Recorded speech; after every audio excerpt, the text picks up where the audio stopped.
Welcome back, everybody, to yet another edition of Unapologetically Black and Fast. You are tuned in and locked down for the 2023 season. My name is TheBlacktastic. You can just call me Bobby, and we still have many bangers of speedruns and speedrun music and tracks and vibes, and also celebrating Black excellence, Black skill, and Black creativity throughout our speed run space. If you're just tuning in, we had just gotten through pretty much a first half of our final day here, but we are not stopping again. Before we left on break, I wanted y'all to keep that hype up to 11 because Mario RPG is here. I am here to introduce to you the Ryan Ford presiding over this any percent run. Ryan, how you doing, my man?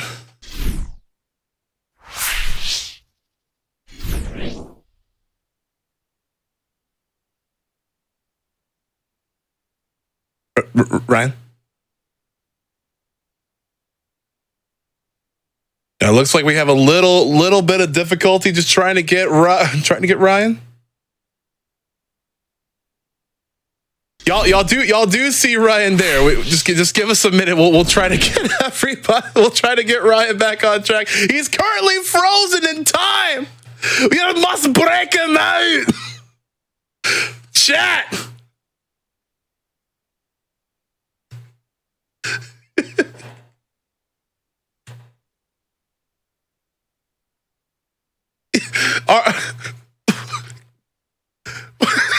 I'm sorry. We are trying so much to Ryan Ford back from the depths of bitrate. I need your 100% cooperation and also your hype in chat. I need. All right, one moment. All right, am I back? Are you back, Ryan Ford? Can you hear us, pal? Ryan? I can hear you. Hello? Can you hear me? Hello? Yeah, I can hear you. Can you hear me? Yeah, I can hear you. Awesome. Again, y'all, Ryan Ford with some Super Mario RPG. Hello, everybody. Oh my god, I heard you hyping me up and everything, and then I just disconnected. And I was like, oh no, not like this. Oh shoot. All right, well, welcome everybody. So I got like 3 introductions there. So I'm sure y'all know me now. I'm Ryan Ford, and I'll be running Mario RPG any percent. For this category, normally we start the timer with power on, but for like events and marathons and stuff, we usually just do the file start. So I will count down from. I'll count down from 3, and then we can get it going. So yeah, 3, 2, 1. Go. Best of luck, Ryan. Yo, thanks, man. But yeah, haven't chatted with you in a while, Bobby. Shoot. So yeah, hope you've been good, man. Yeah, you too, man. I haven't presided over a run like yours since we did like Zero Mission together, right? Yeah. For oh god, when was it? Was it last year? Last year's event? Mm-hmm. I think so. Yeah, last Juneteenth we were here again. So. But you're running kind of something a little bit different. Way different. Yeah, so we're in for a long one. So definitely strap yourself in. And not gonna lie, I kind of didn't practice, but I hope that my muscle memory will carry me. But yeah, starting off, there is an RNG manipulation, which if I move in a specific way when I get into this first battle, then I might be able to manipulate these enemies to attack me only once to save a few seconds. I might have messed it up. Okay, I messed it up. It's fine. Okay, so going, right? Pretty much gonna be real life. Sorry. I was gonna say, we gotta keep going, right? Yeah, exactly. Like, it will at worst lose like 12 seconds if I get bad luck. So it's not that bad in a run this long, especially for like a no reset attempt. So I got hit 4 times, so you lose about 2 seconds per time that they attack you. So I mean, it's like a 6-second time loss. It's not that bad. Could have been worse. I got a little worried when all three of them attacked me on the first turn as soon as I messed up the manipulation. So I was like, oh, are they gonna just like yeah, that was a bit of a punish, right? 6 of them. Exactly. And yeah, I got hit only one more time the rest of the fight, so I was like, okay, that's not bad for how bad the beginning was. Yeah, so now I got this fight with Bowser, so it's kind of a tutorial on selecting different targets that may not look like enemy targets. So the chain that's in the back, you need to just hit it a few times. So if you use jump twice, then that'll kill it. So pretty easy. But there's gonna be a lot of downtime between now up until probably roughly the 11-minute mark or so. There'll be a lot of like stop and go, so it's not like 100% like downtime. But unfortunately, since there's a lot of text at the start, I am using a ASCII pad turbo controller. So yeah, I can leave the auto function for it to mash for me. So it's nice for having breaks and stuff. Oh, did they officially allow that for speedrunning? Yeah, it's been allowed for as long as I've been running this game. Oh, so, wow, like, that's since great. at least 2018. Yeah, it's nice for accessibility as well, and just to be able to give more breaks, like bathroom breaks and like getting water and stuff like that. It's like actually amazing. Because the big thing for this game, okay, so of course, like, I don't know, most people play Paper Mario at least, so there's like timed hits and timed blocks, but you can't normally you can't mash buttons to hit the window, so you need to actually like time it with one press. So if you try to use turbo, then it'll just not work. So the devs intentionally made a bunch of like anti-turbo mechanics for almost everything in this game, so it pretty much only helps with text mashing and like almost nothing else. So you can't just like hold down and get like 100 chain super jump, huh? Nope. It won't work. You'll just get one. You'll get only one jump for sure if you try to use turbo. So yeah, they were really, yeah, the devs are really good about it. There's even like a mini game that's not relevant to the run, but it if you try to use turbo, you don't get a prize, and like the toad is like, hey, you're using turbo, you cheater, or something like that. So yeah, so they were really good about like people not cheesing the game with turbo at all. And yeah, for this part, since I'm playing in the Japanese language, it's faster to try to exit and then have this toad tell you, hey, this is a save block, you should save. Whereas if you're playing in English, it's faster to actually use the save block and not save. Like jump on it and then just exit out. Because the English text is longer overall for this run. And throughout the run, oh god, I forgot the amount. I think it saves like 9 minutes in Japanese over English. Oh, it's like somewhere around 8 to 9 minute range, like somewhere there. So yeah, a lot of it's the beginning, and then Nimbus Land, like way later, like close to 2 hours into the run. There's a ton of dialogue during that part. So yeah, Japanese just naturally saves a lot. And yeah, one of the big hurdles coming up. Okay, I'm kind of over exaggerating a little, but especially if you're using turbo though, this toad over here, he asks if you want a tutorial on how to use items, so you have to say no, and it's the bottom option, so you got to make sure not to be over mashing with turbo, otherwise you'll lose time. And then this Goomba comes up, and then he's like, you want a tutorial on how to do timed hits, and if you say yes, then you lose like a minute, so it's a pretty big reset point at the start of the run if you're not paying attention or get caught sleeping at the wheel. And yeah, finally got a bit of action. What am I doing here? Okay, yeah, so there's gonna be a somewhat difficult jump on this flower spinning around. Like normally you would kill the Goomba, then land on the flower, and it kind of spins you around and then propels you over to whichever direction you're facing. But if you land on the corner, you can avoid the encounter and just jump off the flower, which saves a lot of time since you don't have to do that battle.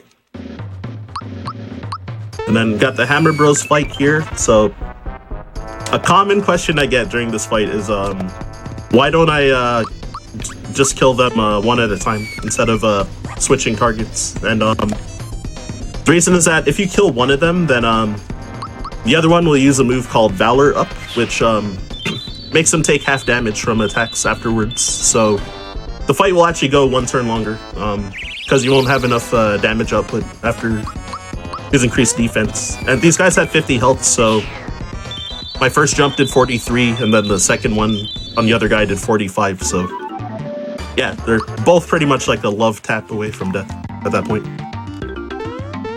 Oh yeah, there we go. Yeah. Valor Up. Yep. That blue shine. There's like an opposite one called Vigor Up that some enemies use, which gives them 50% more damage, I think. Both physical and magic. Alright, so I gotta remember the shop menu. Alright, one moment. Okay, yeah, I remember. Cool. I was a little concerned about that because one run a few weeks ago, I bought the pants instead of the shirt, which is Mallow's equip. And yeah, Mario needs that increased defense with the shirt, and he can't equip the pants, so yeah, I had to like double check. Since it's in Japanese, right, I gotta like kind of remember what the characters look like. So there's another quite a bit of downtime at this part. Not sure how much time this is. It might be like close to half a minute. So I'm about to grab my cup of coffee. Gotta get that self-care in you. Exactly. Yeah, which stay hydrated, folks. Yeah, I'm just gonna keep that coffee closer to me so I don't have to like stand up to get it. I just kind of forgot to put it there before we started the run. It was like 0% in my mind.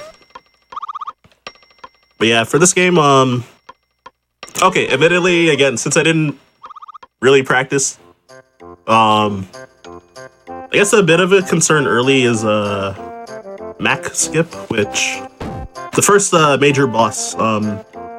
You can skip that fight entirely, but this game is good about having a lot of saves everywhere, and it takes about 4 seconds to save, so I'll at least have a safety save nearby if I do happen to mess up anyway. So it shouldn't be too bad. Oh, whoops, I actually made a mistake there. So normally you want to move to the right before triggering that cutscene, because the camera pans over slower than your movement, so you can move the camera more faster by standing in a better position.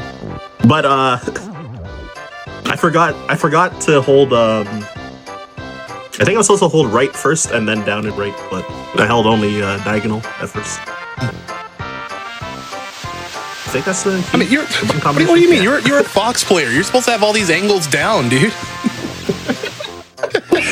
The D-pad's too limiting. There's no control stick. We need a box. See, now I can program my angles. I got a box. If you know, you know. I'm sure some people check at the reference. I bet there's like 2 people in there secretly are like, hey, Millie. There's gotta be a lot more Smash community for that love speedruns, and I mean, you even have a lot of people that kind of like move on from Smash to pursue speedrunning in some, aspect. Yeah, I'm kind of on that. Like, I'm casually competing now, and then speedrunning a bunch, like pretty much all the time in my free time. But was stuff actually that's like, sorry, go ahead. Sorry. I was gonna say, like, stuff that's like convenient to enter, like I'll still probably compete, but probably not gonna like grind the game really hard like I did before. Yeah, I was gonna say, like you were in my neck of the woods for a bit of like a regional for the Northeast crew. It's fun watching seeing a lot of people stop by there. Yup. Sucks we missed out on each other. But I'm sure there'll be another time though. Okay, so Random tech. Oh my gosh. I can't believe I got an encounter here. It's been literally years since I messed up that jump. It's fine though. Yeah, so random tech. First off, that flower that I was on. So if you land on the left side, then Mario will face to the right. So you can immediately launch yourself off the flower without having to wait for it to spin you around for a while. And when I got into that encounter, I was trying to avoid that one coin in the air because it causes quite a bit of lag if you grab the coin. Like, it's not a major time loss, but, you know, it's like one of those small optimizations. And then kind of messed it up, and then I got into an encounter, so lost time for trying to save time. Speedrun special, classic. Right? And then when I had the star there, if you notice, I jumped off that one dog and hit that chest. It's a 2-frame window to hit that jump. And what's a little more odd about that timing is that because the chest in the air is like oscillating like up and down, you need it to be at the bottom of its oscillation by the time your jump reaches there. So you also have to jump off that enemy at the right time, and it's a 2-frame window to jump off them. So it was probably hard to tell, but when I first grabbed the star when I was on the spinning squared platform, I kind of waited a little bit so that my timing would line up with by the time I got there. And yeah, so Croco's oh, what am I doing here? Okay, yeah, Croco's a bit of a scary guy. So he has a 33% chance to throw bombs, and we don't want those. So yeah, of course he threw one on turn 1 and turn 2. But hopefully he doesn't. Okay, never mind. I was gonna say hopefully he doesn't double target Mario, but pretty much got the worst opener for the fight. It happens though. So since I had that shirt equipped onto Mario, he can survive 1 bomb with 1 HP left. And ideally Mallow can survive up until at least the 4th turn, because I don't have enough FP to kill Croco with all these jumps, so we need to use some of these honey syrups to restore FP, since it gives you 10 back per use. Oh my gosh, this is actually horrendous luck. Jeez. He's used what, 4 bombs out of his 5 turns so far? Yeah, I was gonna say. Holy moly. Normally there, so if I got, so what we call the K9 jump, like the 2-frame jump that I did earlier, normally if Croco attacks Mallow after you've managed to use 2 honey syrups, it's faster to let Mallow die. And since I don't have to select defend every turn with him, since I'm never going to attack with Mallow for the rest of the fight. But just in case for safety, like I didn't want to get like double bombed by Croco as Mario and then die. So because yeah, there's certain special attacks, or most special attacks you can't block them, but almost all the physical attacks you can do a timed block, and if you get like the perfect block, I think it's a 6-frame window if I recall correctly, then yeah, if you get the perfect timed block, then you'll take 0 damage on anything that you can block. And if you're outside of that window, but still like kind of close, within, I think it's within 5 frames for most attacks, then you'll get a half-timed block, so you'll take half damage from how much the attack was supposed to do. So getting perfect blocks, especially early, is pretty important. Because yeah, if I mistimed any blocks with Mario, he would have died like probably 3 times in that fight instead of just twice. Oh wow. Yeah, with how rough that RNG was, then I possibly could have died a 3rd time if I didn't execute perfectly as well. Oh my gosh, I messed it up. So that's Mac's gift that I was talking about. So those Shy Guys, you can, on the pogos, you can jump on them, and you can like jump over the trigger for the boss fight. But there's like 2, I guess there's like 2 moving parts to it. So you kind of want to jump on them when they get to like the bottom of their bounce. So they like bounce up and they come back down. So before they bounce back up as they come down, then you want to jump on them. Otherwise, it'll just kind of be like an invisible wall if you jump too early. But also with that, there's also some dead pixels that'll will make you trigger the boss fight too. So you have to.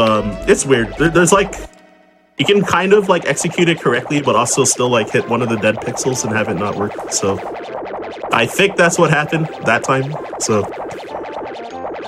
I got it this time. So it's not as bad. All right, Lone Wolf, I see you in chat just for you. Yeah, so I've been using jump with Mario a lot, and okay, generally it's like slower than using physical attacks, but every 2 jumps that you use, then Mario's magic damage increases for the jump only by 1. So it caps up until, was it 255 uses, I think. So so there is a specific routing to using jumps up until about the mid game with Mario, because there's one enemy that I want to hit at least 80 damage with the jump. And yeah, during that cutscene, Mac despawned because I was able to talk to the Chancellor, who after you fight Mac and beat him, then normally you would talk to the Chancellor after that, but if you manage to skip over the trigger and just talk to the Chancellor, then it acts as if you won that fight already. And you don't actually get the star piece that you're supposed to get from the boss fight, but it doesn't matter because the game only checks for the final star piece that you get. So when you beat the final boss, so it like doesn't make a difference. Oh gosh. This is a new mistake for me. Okay, I think I fixed that pretty well. So I want to try to kill 8 enemies here with the star. So each of the stars, they give you a different amount of EXP for depending on the area that you're in. So in here you get, was it 2 EXP per kill? I think the star that I used in Bandit's Way was 1 EXP per kill. So then I needed to kill 10 enemies for that first star so that Mario would level up. Which in turn made Mario do enough damage that his jumps could kill Croco. What is it, like 7 hits, I think? And to have enough HP to survive at least 1 bomb every time. Because yeah, fighting him at level 2 is just better than fighting at level 1, pretty much. Alright, so below him, there's a bit of RNG element on turn 2, so he could either do a physical. Okay, nice, he did the physical. He also has a 33% chance to use Sleep Sauce, which will put one of your characters to sleep if it doesn't miss. And getting hit by Sleep Sauce on turn 2 loses generally around 12 seconds. Because the animation's slow, and then also if either person gets put to sleep, the turn orders kind of get messed up, because on turn 3 you want to use a honey syrup with Mallow before he gets eaten by Balloon. And then if he gets put to sleep, then you can't use it, so... And also, if he's asleep, Balloon actually won't eat him either. Which is kind of odd. And then if Mario gets put to sleep, then, well, he's your main damage output, so you need to wait for him to wake up. So yeah, the rest of these turns now is unscripted. Like, Kim eating Mallow was scripted, and the physical afterwards, and the scroll funk he did to Mario. All of those were scripted. And then the rest of this fight, ideally you want him to just use physicals for the rest of the fight, but so far he's been casting spells for the most part, aside from these last 2 turns. Okay, that's pretty solid. Like I think it was about average. And yeah, so he should be dead. What's a bit scary though is so when he turned Mario into a scarecrow, so that status gives you... Okay, one moment. Okay, yeah, so that status, it gives you what does it do? You can only use special attacks, so the Y button and the B button, so you can't use items or physicals. But also, if he tries to put a character to sleep when they're a Scarecrow, then it won't work. So that's actually a kind of nice plus side during that fight. But on that final turn, Mario turned back to normal. So if he happened to put Mario to sleep on that last turn, that would also lose a lot of time. So it's about low him like a little bit of like a run killer early on for attempts then. Yeah, it's like if you're experienced enough, like you probably won't lose the fight, but you can very easily lose a lot of time, like almost always in it. Like in my PB, I think on my splits it says my possible time save is like 20 seconds. Because I got the sleep sauce on turn 2 thing, and he spammed like a lot of other spells like afterwards. But fortunately, Mario didn't get put to sleep a second time in my PB, just at the start only. And yeah, this part, I don't know, it's not that much to say, honestly.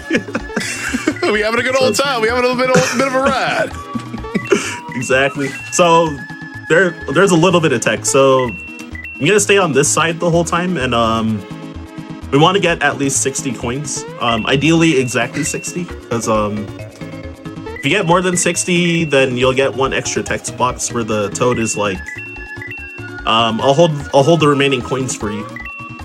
Getting 60 gets you a frog coin the first time that you do this minigame. Then afterwards, every other time that you do it, you need to get at least 80 coins to get a frog coin.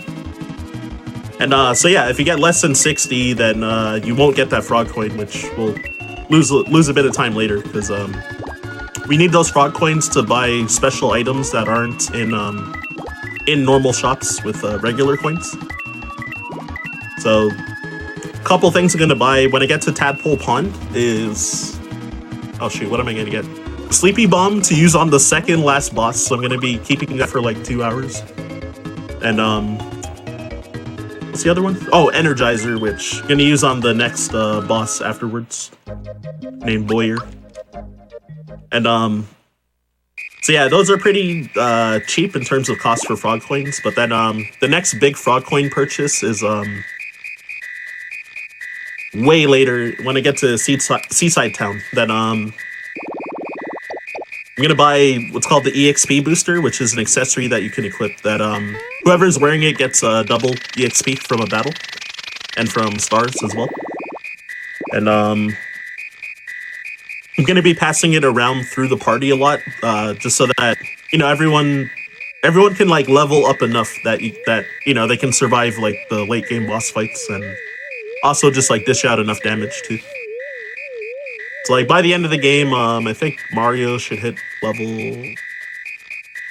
Oh, it's either 15 or 16. I actually forgot the number. I'm pretty sure it's 16, not 15. Yeah, I think Mario and Peach later on will hit 16, and then I think everyone else will be a bit less than that. And this game you cap out at level 30, but yeah, we don't even get close to that in this route. So yeah, quite a lot of downtime yet again, because it's all dialogue and world building and stuff. Yeah, world building.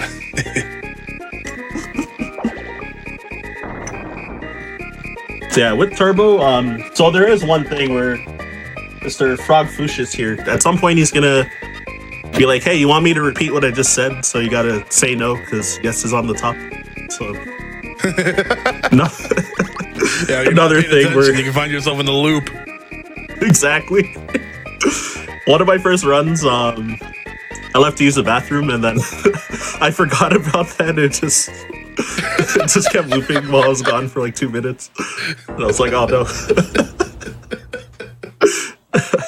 I probably wasted like 30 seconds, like, because I didn't go forward at that point. So yeah, the sad reveal about Mallow not being a tadpole, because he got found by Frog Fuchsius. Like Mallow fell out of the sky one day, and Frog Fuchsius raised him as his grandson. So all the time Mallow thought that he was a tadpole or a frog. And yeah, now there's the reveal, so that's why the sad music is there. I mean, how? So like, whenever you played your first time, like SMRPG, and like Mal's like, "Hey, I'm a tadpole," did you just like go like, This is just how Mushroom Kingdom tadpoles look like. Did you meet him with a bit of skepticism? Even as a kid, I was like really suspicious about it. I was like, huh?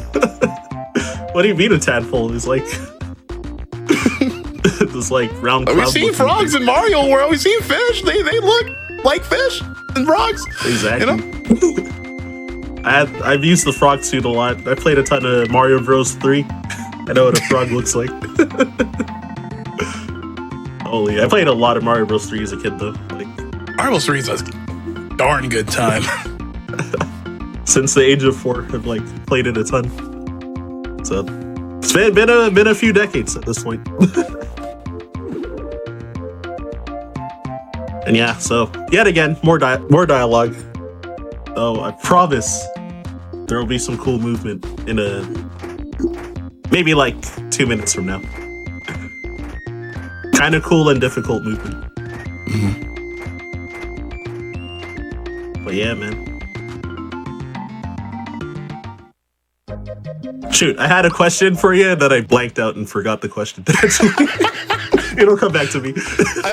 I feel like that happens a lot with like the really lengthy RPG speedruns, because like there will be some fits of focus, and then there are just like some like, you know, where it's just like simple movement or menuing where like your mind just kind of like, you know, autopilots it, and like you just kind of want to relax after that fact.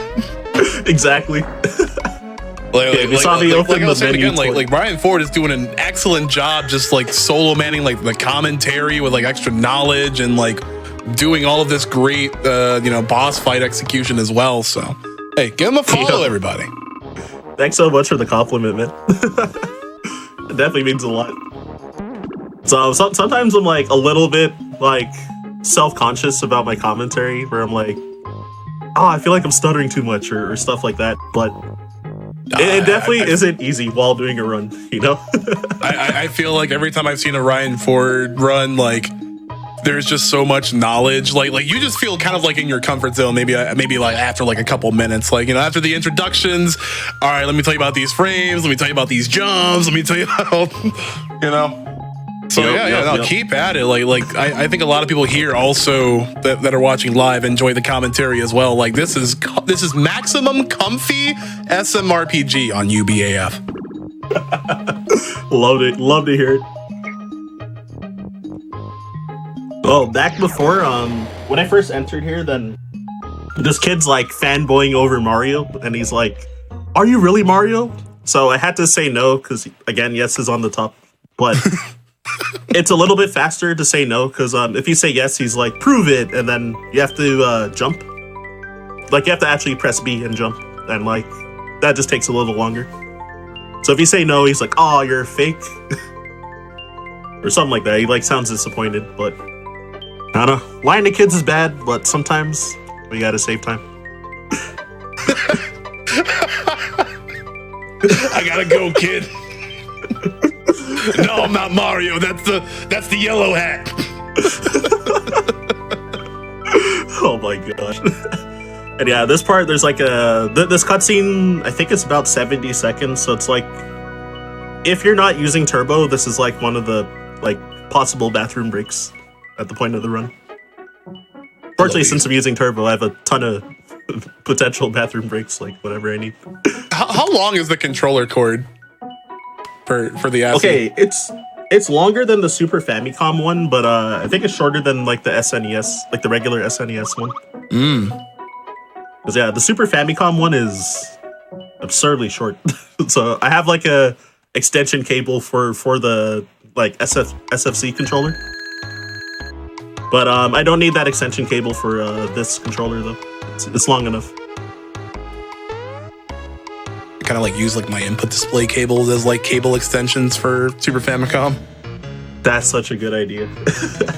I've been meaning to get an input display still, but just haven't gotten around to it yet. But I really do want to use one for like pretty much every game that I run. Yeah, I still have the one. I still have the one that Pitch sent me. I think like way back in like 2017, and like it's like a 10-meter long cable. And it's still sturdy to this day, like, you know, buy it for life, you know? Yup.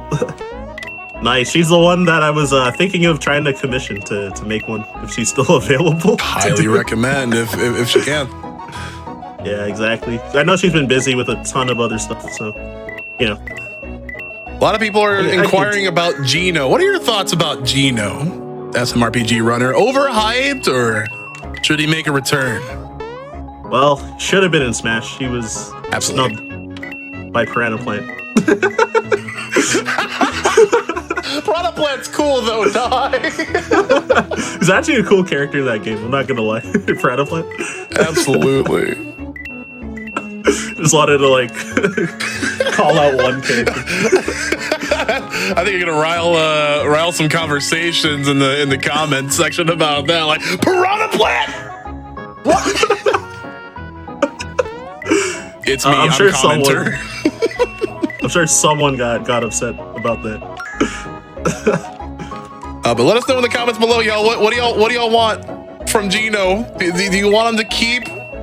I guess in his doll form. He's a doll, right? Yeah. He's a doll. I don't know if he's like wooden though, but it looks like it. I feel, but I actually don't know. But for sure a doll. So yeah, okay. There was a bit of minor mistakes there, but that wiggler jumping is not as easy as it looks. I'm glad I messed up only like once out of all those times. Also probably saw me open my menu briefly because I needed to see how many frog coins I had because I actually wasn't counting how many I got. Because normally you want to do it, you want to bounce on those wigglers 10 times to get a frog coin, and you want to do that 7 times. And I safety saved beforehand because it can be really dangerous to get into an encounter with those guys. Because you get into the encounter formation where there's two wigglers, and if you fail to escape the fight, like trying to run, then if both of them use attack called Sandstorm, then you'll just wipe and die. So you have if you get that encounter, then so I've heard running away is a 50% chance. No matter which part of the game it is. So you have 2 50-50s, and if because you try to run with Mario, and if that fails, then you try to run with Mallow, and then if that fails, you could die to getting Sandstorm twice by them. They might not do it, but they could. Oh, actually, yeah, Just Incredible just said it in chat. Who's the world record holder for this game, and he's the only person to have a 245. Or wait, sorry, no. My bad. He's going for a 245. He doesn't have it yet. I over-exaggerated. My bad. But he's close. For a while, he was the only person to have a 246 until recently. Streamer Verny, who was a previous world record holder a few years ago, he recently joined the 246 club. So they're the only 2 in there. Hey. I'm coming though. Ryan Ford is on the attack. In the PB grind. My goal is 248 for now because I have a high 250 currently. But I lost so much time at the very end of the run. It was like a minute and a half, so it was kind of like a bittersweet PB because in like the last 3 splits, I bled all the time and ended up getting like a 3-second PB when I was like a minute and a half ahead or something. So, you know, I gotta run it back eventually. You time it from start to follow Ryan Ford for that for that grind, you know. Yeah, I've been running so many different games and. And I was just gonna ask, like, how do you keep track of it all? Like short games, kind of like, you know, like Zero Mission, fine, whatever. But like fully fledged games like this, like how do you retain all that information? Usually I have to practice for a bit, but I did run this in a marathon like 2 weeks ago, so kind of relying on when I de-rusted back then to ideally remember what I'm doing. I'm pretty confident that I'm gonna make a mistake at some point, but we'll see. All right, so I was hoping that Energizer would freebie that I used. It's a 1 in 4 chance, but I don't know. You never expect it to happen, but it's like, you know, you get excited if it does. But unfortunately, it didn't happen this time. We didn't believe hard enough. Yeah, I'm teasing. But yeah, so there's a whole ton of mechanics with these buttons that Boyer's gonna shoot an arrow on one of them and lock the button. So generally I'm using Geno Beam and then either defending or using an item with Mario and Mallow. And he should keep locking the X button over and over. So if I use like physical attacks or use more use like Mario's jump or something along with the Geno Beams, he'll probably lock the Y button instead. Which then you won't be able to use special moves, which is really bad. So yeah, Geno Beam just has the most damage output for this fight currently. Even though the animation's kind of slow, but it hits way harder than Mario's jump currently. So it's worth it. Also, Geno's more tanky here. You can get an unwinnable pattern if Boyer casts bolts on Geno twice, or 1 bolt and 1 lightning orb. But fortunately, he's been like, he's been never targeting Geno so far though. So this fight should be pretty safe as long as I don't like, miss blocking or something. Then it should be fine. So yeah, ideally you don't want him to use these lightning orbs because it's the slowest spell he can do, or slowest move. Ideally you want him to just shoot an arrow at you.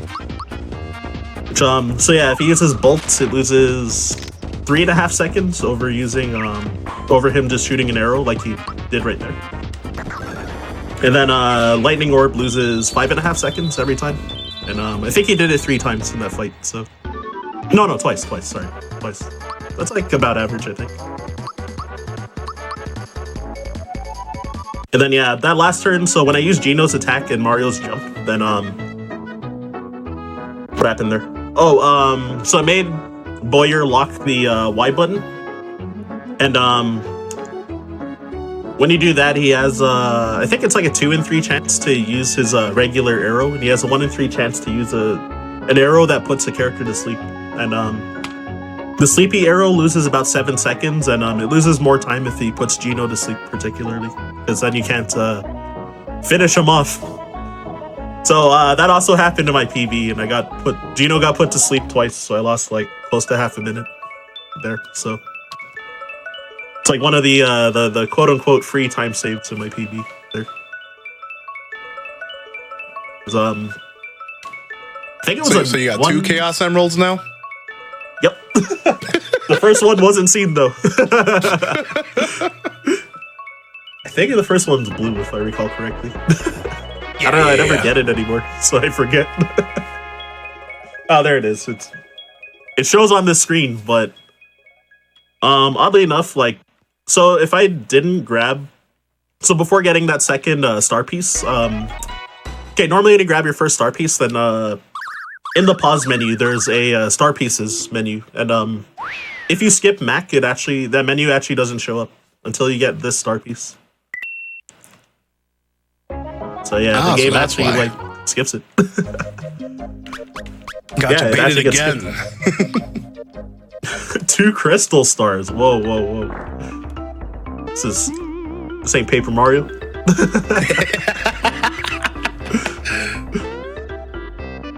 But yeah, so there's another shop menu here that I'm still not like super familiar with it. So I gotta just think about it for a sec. One moment. Okay, that should be good.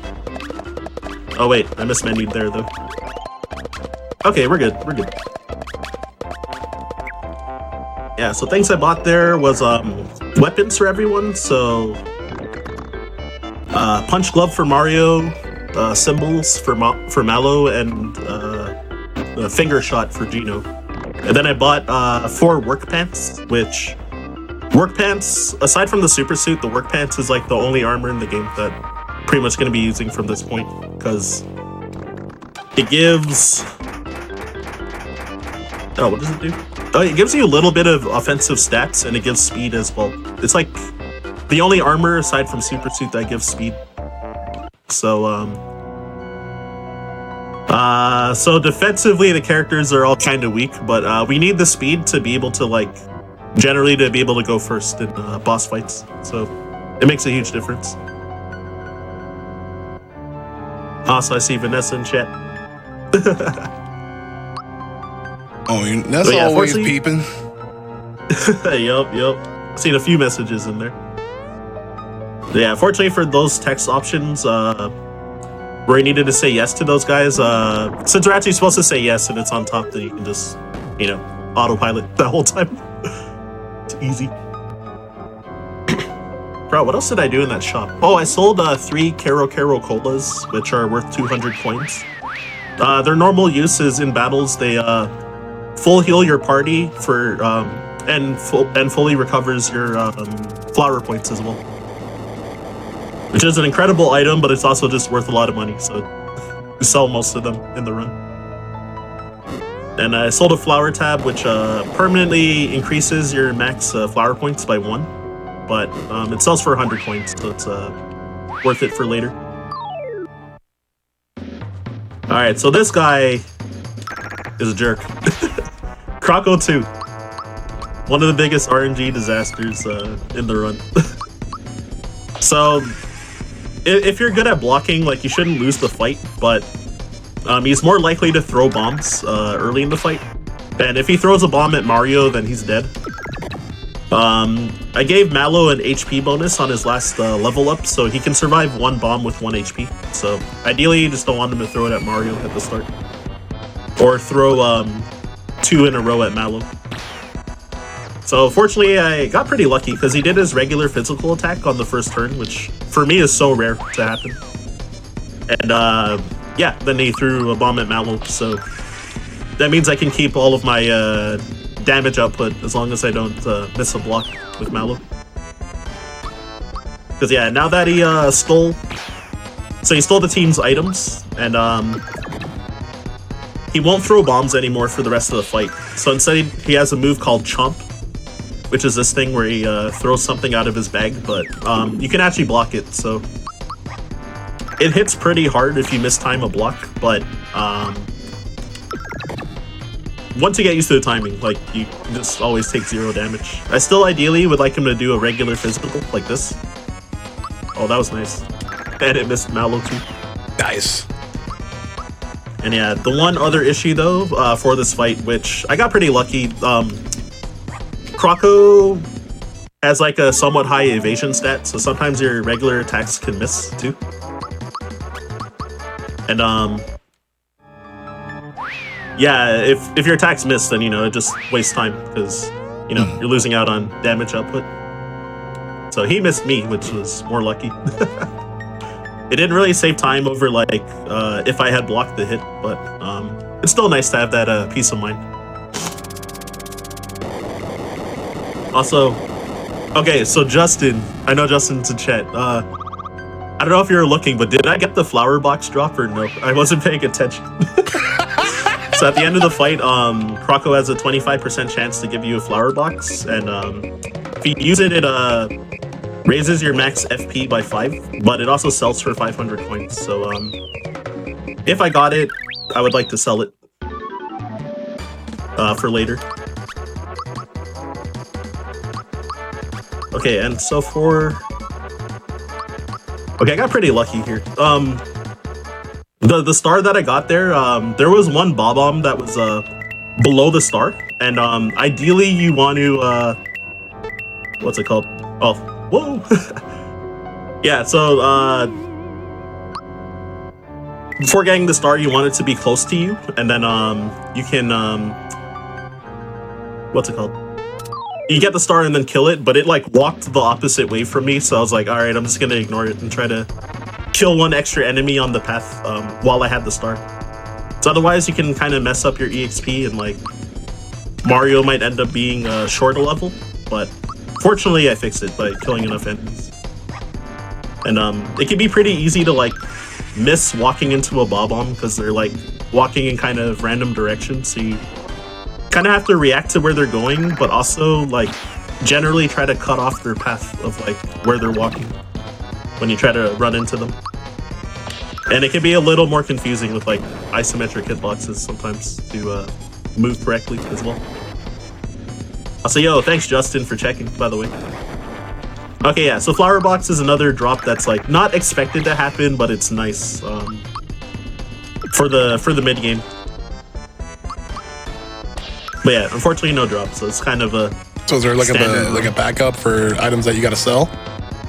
Yeah, so you sell it for 500 coins, and then later on, when I get to Seaside Town, there's gonna be like a big shop menu that I'm gonna do, and gonna be buying the important items is fire bombs, ice bombs, and fright bombs, which is like a AOE item that you can use. And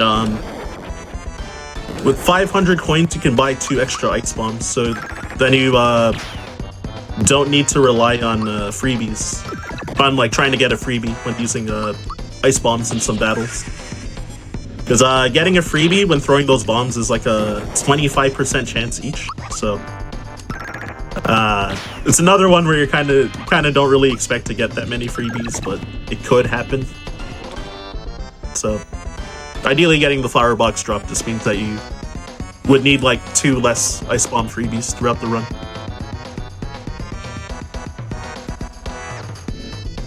Oh, that's also, this fight went pretty well. Yeah, I even did enough damage. Dugging and weaving. Yeah, blocked like pretty much everything, and yeah, managed to kill him with Mario on the last turn. Because sometimes if your damage output isn't high enough, then you would have to finish it off with Mallow, which is this 1 extra attack. It's not like that big of a deal. Mm-hmm. Additionally, sometimes Punchinello, he'll so he has a 1 in 7 chance every turn to use his spell called Sandstorm. Oh, I've already talked about Sandstorm before, but so the move is kind of slow, and it causes a fear status, and fear makes you your attack's damage does half, and you take 50% more damage from attacks afterwards when you're in fear. And currently I'm wearing a fearless pin on both Mallow and Geno, so they're immune to getting feared, but Mario could end up getting feared, which would make you not do enough damage that the fight might go an extra turn if he uses Sandstorm early in the fight. So normally he does 5 attacks through the fight, so it's a 1 in 7 chance each time that he might do it. So I forgot, someone in my chat like years ago said that the odds was like, for him to do a Sandstorm in the fight, I think it was like a 54% chance. So he's like a little more likely to do it at least once than not. And yeah, didn't get it, so I got lucky. But yeah, fortunately in this routing, because in the old route we used to buy wake up pins instead of fearless pins in back in Rosetown before I fought the second boss. And everybody would get feared by Sandstorm, and you would need to try and cure it with your party, or cure it from everyone in your party, and it would waste like around 20 seconds before. But now it's like if he Sandstorms really early in the fight, then I think it loses about 10. But if he does it near the end, where you don't need to cure Mario because he did enough damage, then I think it loses about 7.5, something like that. So with this route, it's a lot better if you get unlucky compared to before. There's a bit of other risks later, since I don't have the wake up pin though. There's gonna be like chances where some characters might get put to sleep, which could be bad. But we'll see. Oh, I forgot to say for chat to guess what time I'm gonna get in this minecart.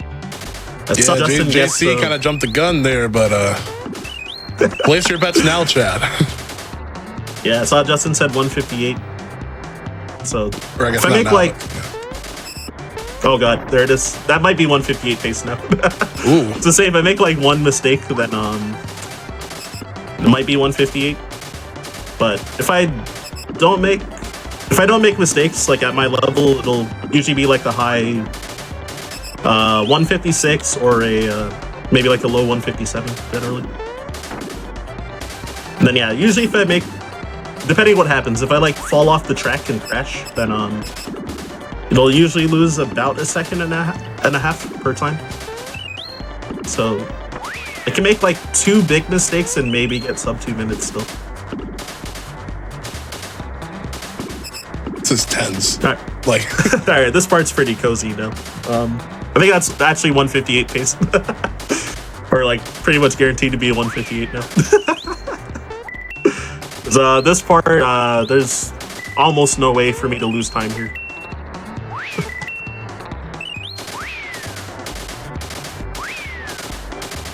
Only guess 155 if you're playing. I've seen Justin get it. 155 is legendary. and it's 158. Thank you, everybody who was playing at home. Please collect your channel points nowhere. You win more commentary from Ryan Ford. Who doesn't love that? I've been I just been letting Ryan do his thing because, again, OG kind of vibe here with the breadth of knowledge in the commentary. So again, if y'all want to see some more of that, more of the grind through many retro games, please, I implore you follow Ryan Ford. Ooh, slogan. Thank you. I implore you follow Ryan Ford. I'm the Blacktastic, and I approve this message. Oh, I see silence in chat. So he's a cool dude. Yeah, bro, to silence the homie, absolutely. Indeed. And yeah, also Justin answered that question, fortunately, because about if there's any benefit to finishing the minecart game fast, which yeah, just saving time in the run. That's pretty much it. You don't get a prize or anything. Okay, so that chest I grabbed back there was pretty sure that's a rock candy. Another one of those bomb type items that does AoE damage. So they're rock candies are really invaluable for speedrun because it's just like really fast damage on everything. Mm-hmm. And in front of that chest though, there's like a not a cactus, but like a cabbage looking thing. And that actually is an enemy. So if you touch that, you could kill the run, possibly. So I jumped over it. But yeah, it's like an enemy called Artichoker, and it's a pretty strong enemy that you also can't run away from the battle too. So I actually don't even know what you're supposed to do if you encounter it. Like, I assume maybe you can jump on it with Mario. I'm actually not sure. Yeah, I guess it's an artichoke since it's called Artichoker. Whoops. And yeah, so you want to say no to this tutorial on how to swap party members now that I got Bowser. But now that I got Bowser, Mallow won't be used for the rest of the run as well. So he's going to just be kind of chilling in the back. Yeah, he used to be used in older routes for the late game, but wait, what's the reason that we... Oh, right. So there's when I get to like Seaside Town area, there's going to be a glitch called Seaside Glitch. Or sorry, skill swap glitch, where you can kind of get like the wrong spells on some characters. So Peach is going to get Mallow's Shocker, and it's going to get Geno Blast as well later on. So Peach just has higher magic damage or magic attack. So yeah, she kind of fills in where Mallow used to do work in the end game. Mm-hmm. Yeah, thanks to that glitch, pretty much. So yeah, because of that, then yeah, no Mallow for the rest of the run. Unless if I miss menu or something, but hopefully that won't happen. Alright, so this room's kind of dangerous. Checkered board room. There's enemies. Oh, whoops. There's enemies on some of these tiles, and you can't run from the fight, so you lose a lot of time if you encounter them. They're like the blue, like Potaboos, but blue, basically. If you know the Mario enemy. And they're also faster than your party, so they attack first, so they waste a lot of time, because some of their attacks are extremely slow, too. In addition to not being able to run, so... it can be a problem. Is this the best track in all of Super Mario RPG? Ooh, this one's a banger. I actually do love it a lot. My favorite track is the phase 1 of the Smithy fight. I mean, the battle music for Smithy is just beyond compare, yeah. Yeah, both fights are so good, like that song. But I pretty much generally love, like... Man, I'm trying to think of a song I don't like in this game, actually. Chat, what's your favorite music track in Super Mario RPG? Help us decide. All right, let's do it. I mean, if you like the forest is pretty good. It's pretty iconic. Yep. Another low-key bop is when you save Rose Town. I like that music a lot, but we never go back there in the speedrun. Like the town saved now that I beat Boyer when I got the second star piece, but yeah, you never go back to the town after that, so you never get to hear that song in the runs. You get to hear it in like randomizers and stuff sometimes. It's pretty fun. There's a lot of items to collect after you save the town, which is quite nice. Ooh, see a lot of forest maze boss track. Sunken ship. Okay. Chill. Ooh. That's a good track. I like the boss track too. Yeah. But like it kind of makes you want to like swerve in place or walk in place. Very marchy. It's so true. Is it? Since there's like a RNG manipulation coming up soon for the next mini boss fight, then it's made me appreciate that song a lot more, because I'm gonna be using like audio cues with parts of the music, if I manage to do it successfully anyway. So there's like a lot of like subtle parts in the song that I've been able to appreciate more just from like really focusing on the song like in the run. So I actually do like it a lot. But yeah, more dialogue. But yeah, right after this part, I gotta remember to do a menu and swap Mallow out of the party. And in addition to that, yeah, I'm gonna be doing a RNG manipulation for Knife Guy and Great Guy. So I'm gonna end up saving and then doing a soft reset. Like soft reset the game, then load the file, and then that should set the RNG to how I want it if I move correctly afterwards. And then you'll be trying to take turns on certain parts. Well, I'm mostly going to be just listening to the music while doing it. Oh, I forgot what I'm supposed to equip here. Yeah, pretty sure that's right. Okay. When I did the marathon run 2 weeks ago, I mismenued there and didn't know until I got into the fight. So here I have to wait for that save block to be at the top of its oscillation when it's hovering up and down to make the RNG manipulation work as well. Well, it can work on any oscillation, but you'll be on a different RNG set if you jump on it when it's like lower in its oscillation. So there's a lot of things that can go wrong here, but we'll see. Hey, I mean, I think you've been doing really good with what the RNG's been throwing you, like, this entire run, so... Right? Okay, for this part, I'm gonna take off my headset for a sec to hear the TV better. Okay, that was good. I think that was right as well. So the goal is to try and free these rock candies. I think that was good. We'll see. If I don't freebie this, then I have no idea what went wrong. Okay, well, it didn't freebie, so something went wrong. But yeah, so because I don't have that rock candy, so I won't lose time here, but like way later in the run, I'm gonna probably lose like at least half a minute to not having it.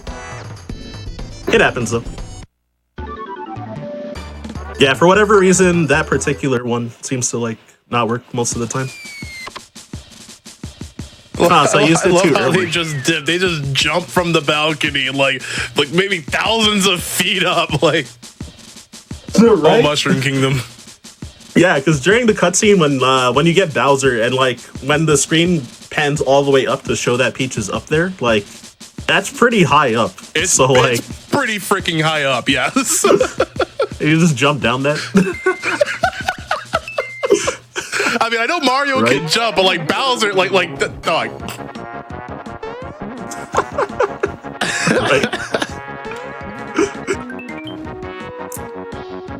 I love this little mini game. Yeah, I forgot to save for chat to guess how many flowers I'm gonna get for this part. And JC says 12 flowers. 12 seems all right. I've gotten like worse than that a lot recently, so we'll see. Yeah, the most you can get is 16, like even at like tasks, and yeah, obviously the worst you can get is like 0, but yeah. If I get at least 8, then I shouldn't lose time though. So that's the ideal amount. Second phase is like kind of the most obnoxious one. Like I'm on the 3rd phase now, when there's only 2 barrels coming out. Then if you're at the top of the screen, like you can't really react to if the barrels is coming out of the middle or the right side, or middle or the left side. So usually I'm staying at on like the far right side, because if a barrel comes out on that side, it's I can at least react to it, while Mario's like all the way up here at the front. And then yeah, this phase when there's no barrels, these isometric hitboxes from these enemies can be really janky. So yeah, I can see. Yeah, it's like sometimes you just land on them and like get hit. So I think that was 10. I might be wrong though. That was 11. Oh, a couple people. I think they said 11 at the last second. I might be wrong though. Depends on how much of a delay there is. whether it was cheese or not. Alright, 11's not too bad. Yeah, if I get either 11 or 14, those are like ideal numbers. Any multiples, oh wait, not multiples of 3. So yeah, if you get 8 and then any like 3 extra after 8 is nice. So yeah, 11 or 14, either way. I've gotten 16 like 4 times ever, and I've gotten 15 only once, which is kind of funny. Yeah, getting the legendary 16. I've heard only, well, when I first started, I heard only like 4 runners had ever gotten 16, and then yeah, so I've gotten it a few times as well. I accidentally left the room there when Bowser was ready to charge the door. I kind of walked down into the exit, so I just like wasted time for no reason. It's fine though. So yeah, this part, so if people have played the game, they know this pretty annoying cake, Bunt. So in speedruns, he is definitely a run killer, just from sheer RNG. It's pretty rare that you'll like lose the fight, but it's not uncommon to like lose like over a minute just from like RNG that you can't like do anything about. In my PB, this fight was actually really good. I lost like 10 seconds compared to my gold, I think, in that run, so it's actually really good. Because like, again, like it's very, for me at least in runs, it's like very common that I'll lose like upwards of 45 seconds like, compared to my gold in the fight. like more often than not. Even if I execute well, or execute even like perfectly, I might just lose that much time. But yeah, I guess the big things for this fight. Okay, yeah, actually, first to mention, yeah, so those snippets, that mini game. So Peach lost her items when she got knocked back by Bowser, and yeah, so the snippets picked up her stuff, and then you just wanted to grab it from them and then bring it to the front. And yeah, if you get there fast enough, then you get a kiss. If you're too slow, then Mario might get kissed by like Bowser and Booster. So unintentionally. So you always want to be fast. Get the kiss from the princess. The general strat is you want to kind of stay in the middle areas and try to let the snippets come to you if they go off to the sides, because they run faster than you. So if you chase after them, they might like just run away from you, and you like might not be able to catch them. So their movement's like completely random. And yeah, for this fight, so it's pretty important to block the attacks from these chefs, because Mario's really weak, and then Geno, his HP is like just barely high enough that he can, oh crap, he can survive like, he can survive at least one spell at full health. So ideally you don't want to miss time blocks with Geno especially, but he's the only one I mistimed one with. So it might matter, it might not matter if I get lucky, but we'll see. So yeah, now it did a damage, so yeah, there's like this text that gets prompted, and want to use this red essence on Mario, which gives him invulnerability for 3 turns. Also hope that it freebies, but it's a 1 in 7 chance, so it's another one that's like not expected. Oh my gosh, I missed time to block with Geno again. Dang. So that could matter. But yeah, so getting into this next phase, so the candle phase. So 5 candles will light up, and every time that you hit him once, then 1 candle will go out.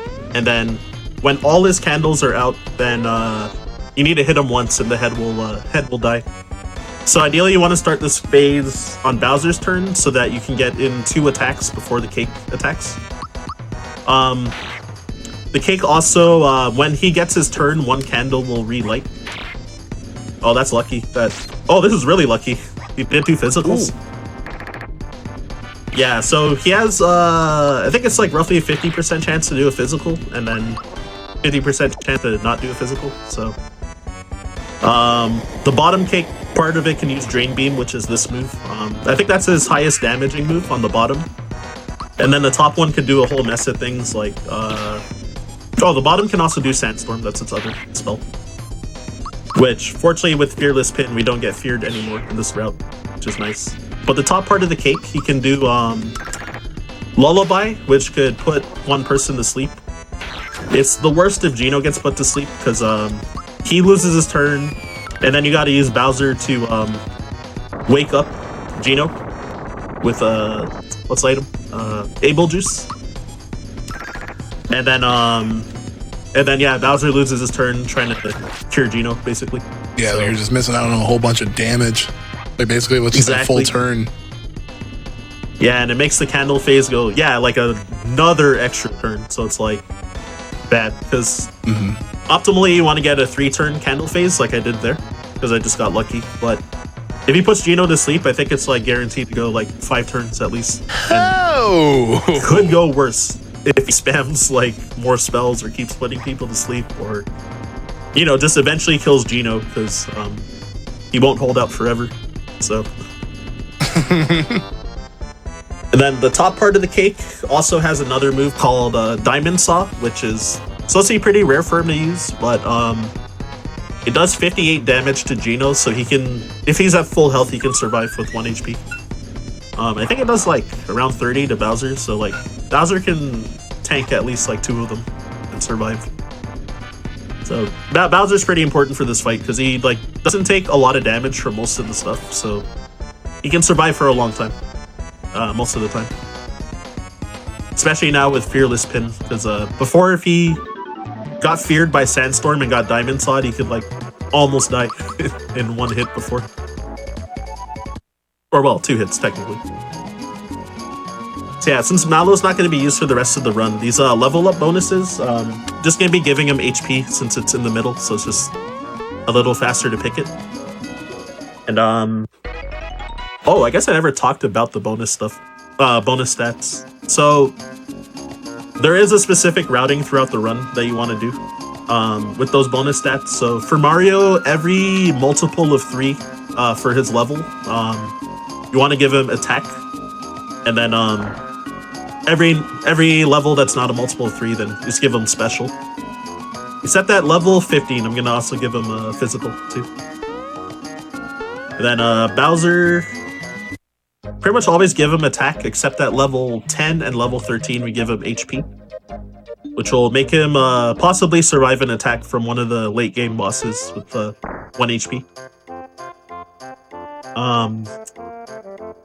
Yeah, for Mallow, I think I gave him attack for his first level up, and then, or first 2 level ups, and then HP at level 4, so that he was able to survive Crocco's bomb with 1 health on the second fight.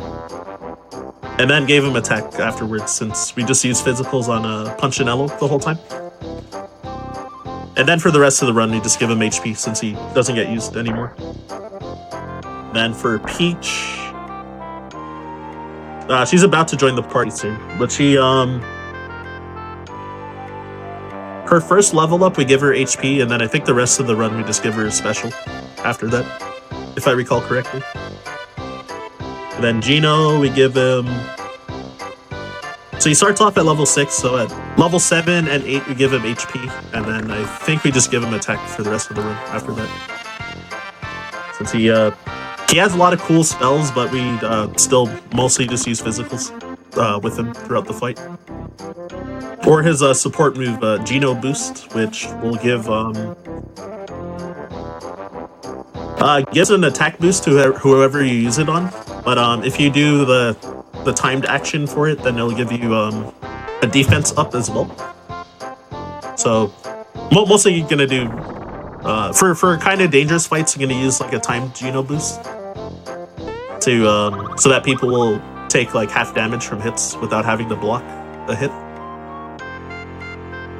But not always. It's faster to not do a timed boost. So if an enemy is not really like a threat, then yeah, just do like a timed boost usually. But either way, the time boost only loses like 2 seconds, so it's like not a big deal anyway.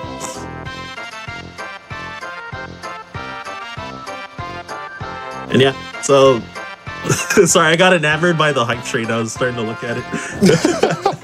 No, it's always like here at GDQ, especially for UBF weekend. I mean, like since you want to put mention to the hype train, especially if you want to fund more Hotfix events like this and support the many people that go into creating such a Hotfix rotation. I mean, your bits, your subs, your prime subs, gift subs, all go toward that. So if you want to support the creation of even more shows like this, then please, I implore. We have a whole bunch of emotes in store for you as well, so feel free to, drop your prime on Games Done Quick. Got to show a little glitch in between there. It actually loses time. I just always show it off at events. So, where Peach's sprite was glitched out when she was coming down. I don't know, for whatever reason, if you open the menu, that just happens. So, normally you're supposed to go in the castle and then go back out, and she'll be on the ground already, so you don't have to wait for her to float down with her parasol. But yeah, gotta show off the swag every now and then. It's the swag. It's the finesse. We've seen a lot of people do it today. Yes, sir. Oh yeah, speaking of supporting the channel, so I'm gonna request for someone to gift me a gift sub. You don't have to, but yeah, while I'm running this, I'll do it while I'm in like the spotlight for a bit. But yeah, if anyone's generous enough, by all means. But do I hear a challenge? I mean, like the GDQ audience is always so great when it comes to meeting challenges, though. It's so true. I kind of want to see that happen. We got level 2 hype train going on for the live broadcast going on right now. Yes, sir. Oh, one for Bobby if anyone's trying to. No, I'm hiding. Bobby Blacktastic. If anyone's trying. But yeah, if you search twitch.tv/Bobby Blacktastic, I'm sure you'll get me. Close enough.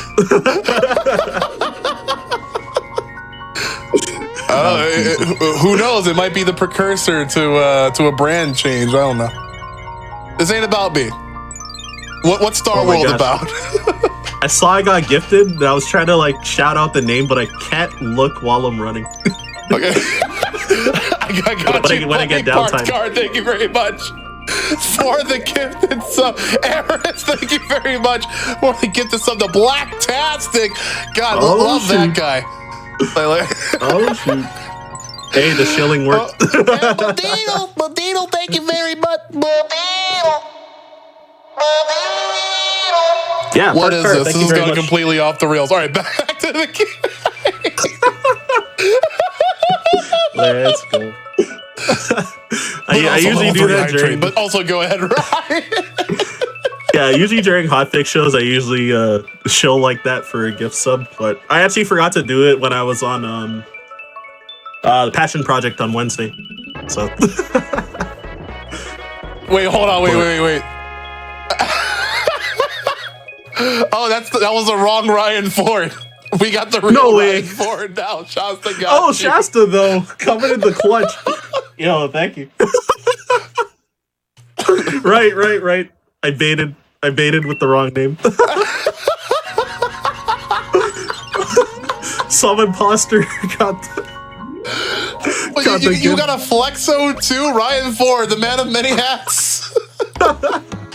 my alter ego without the 522. That's so good. Then someone's gonna give this up to the number 522. We must complete the cycle. Thank y'all very much. Ryan Fords. The plural me. Alright, so right there is where I spent the 22 frog coins I got to buy the EXP booster.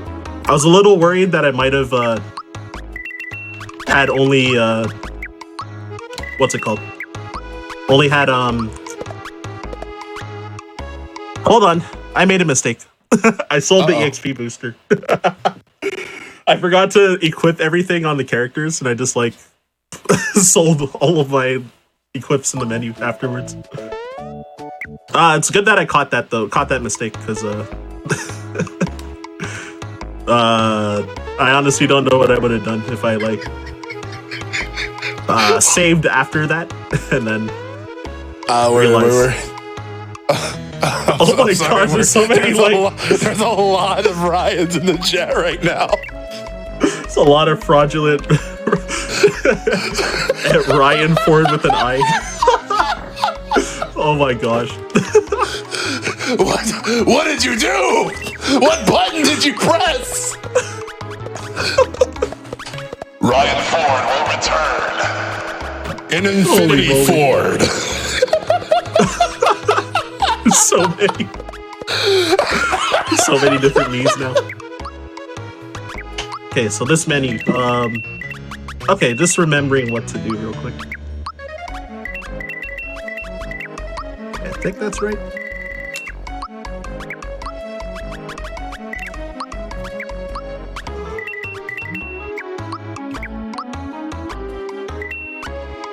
No, I did something wrong. Shoot. Hold on. I can't believe this is happening. Yeah, as normally I'm supposed to have six fire bombs and six fire bombs, 6 ice bombs, and 2 fright bombs, but I had only 5 fire bombs, so I'm pretty sure I mismenued somewhere.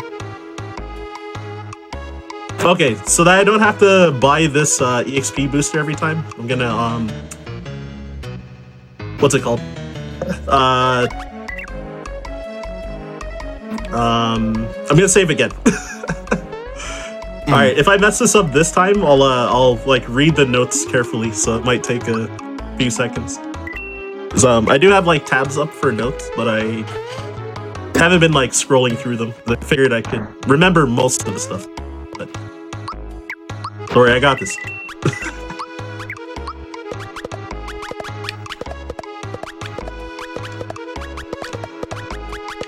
Oh, I think I didn't unequip Gino's weapon last time. I might be wrong. I hope that's what it was, though.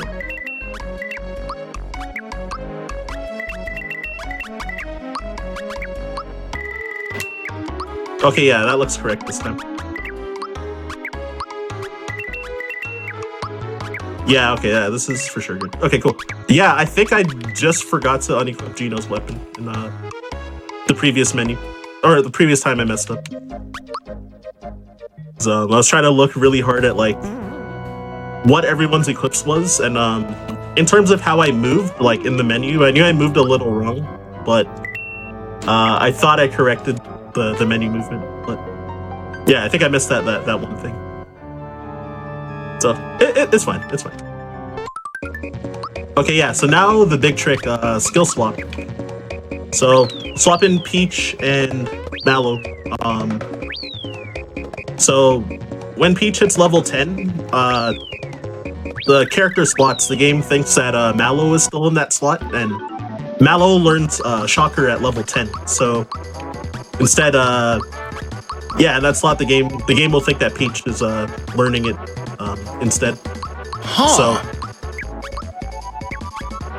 yeah, so we give her we give her Shocker, which will come up for, oh man, I think only like 2 or maybe 3 boss fights even. It's like not even used that much, to be honest. Or I guess actually, well, Yardovich, which is coming up like 2 bosses from now, we use it like 5 times in that fight, but so it is kind of a lot. But it's like, I think it's like 1 of 2 battles where it's like hopefully gonna be used at all. Ryan Chevy, oh my gosh, I just saw that. Yeah. I'm done. No, I'm done. That's you can come on my back up. Like GDQ is wilding right now.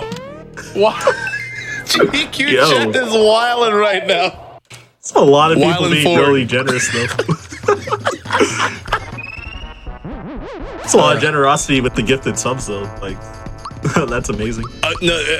Once again, like all the generosity in the chat is going toward, supporting, the continuation, the creation of the Hotfix rotation. So especially special events like this. So, like we're all having a good time. But I also do want to thank, from the bottom of my heart and everyone here, like thank you for helping us keep this going and keep it going. Yep.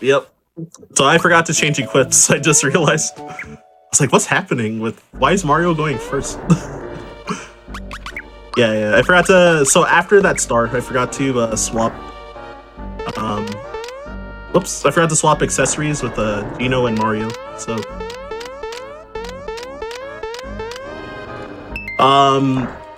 I could have won that fight too, but since I didn't swap Mario and Gino's accessories, then it means Mario still had the EXP booster, and we want Gino to level up here in the next couple fights. So my EXP routing would have been messed up a bit. So it sucks that I threw. So I threw the first firebomb and it actually freebied before I reset. So getting a little bit teased with the luck. So I'm hoping that like at least 1, but ideally 2 firebombs will freebie. But it's it wouldn't be a surprise if I got 0. So we'll see. Ryan Honda, Ryan Land Rover. Oh my! You about to have a whole like platform fighting game. Ooh, got a freebie. Ryan Fox. Ryan Honda. Ryan. Ryan Fox. Oh my gosh. Oh, 2 freebies. Let's go. Excellent. All planned. I manipulated that RNG. I'm just kidding. Ryan Volkswagen. I'm sorry. I mean, you can just focus on the game. I'm just going to continue to die at these comments. Oh my gosh. Yeah, at home, what cars do we have? My mom's car is a Ford Escape. And, wait, not Ford Escape. Ford. Wait, is that right? Yeah, it's Ford Escape. And my sisters share a... Oh, it's some kind of Hyundai, but I actually don't know, like, what year or type it is. But they bought it, like, during the pandemic when it was a bit cheaper to get cars. And yeah, since they're twins, they seem to share, like, everything, so...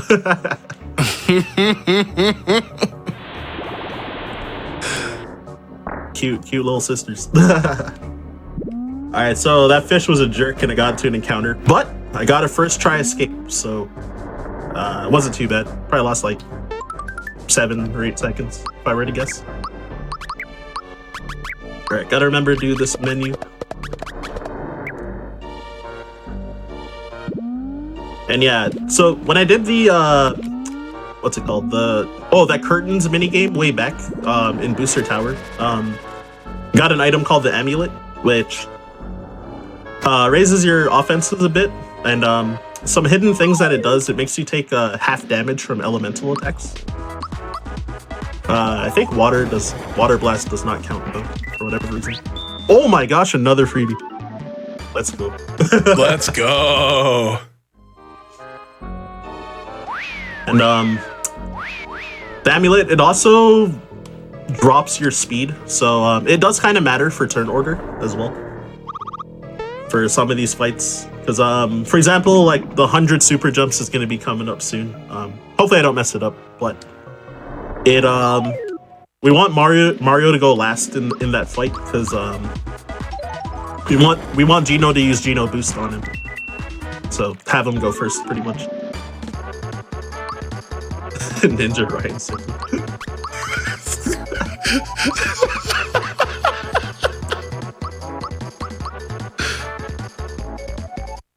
Yeah, the Amulet, something like it's stinky or smells bad, something like that, if I recall correctly. Okay, gotta remember to do the equips.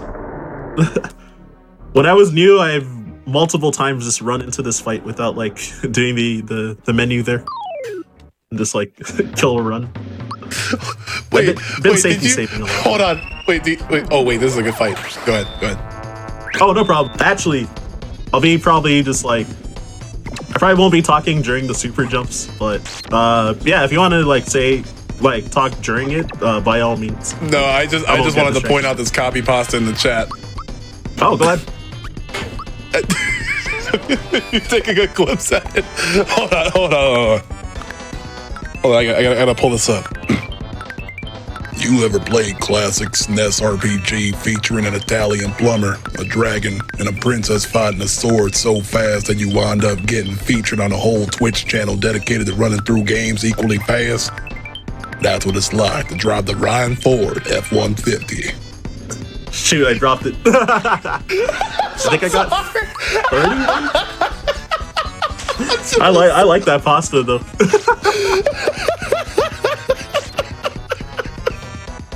Okay, gotta try again. I got this. I got this.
All right, nice.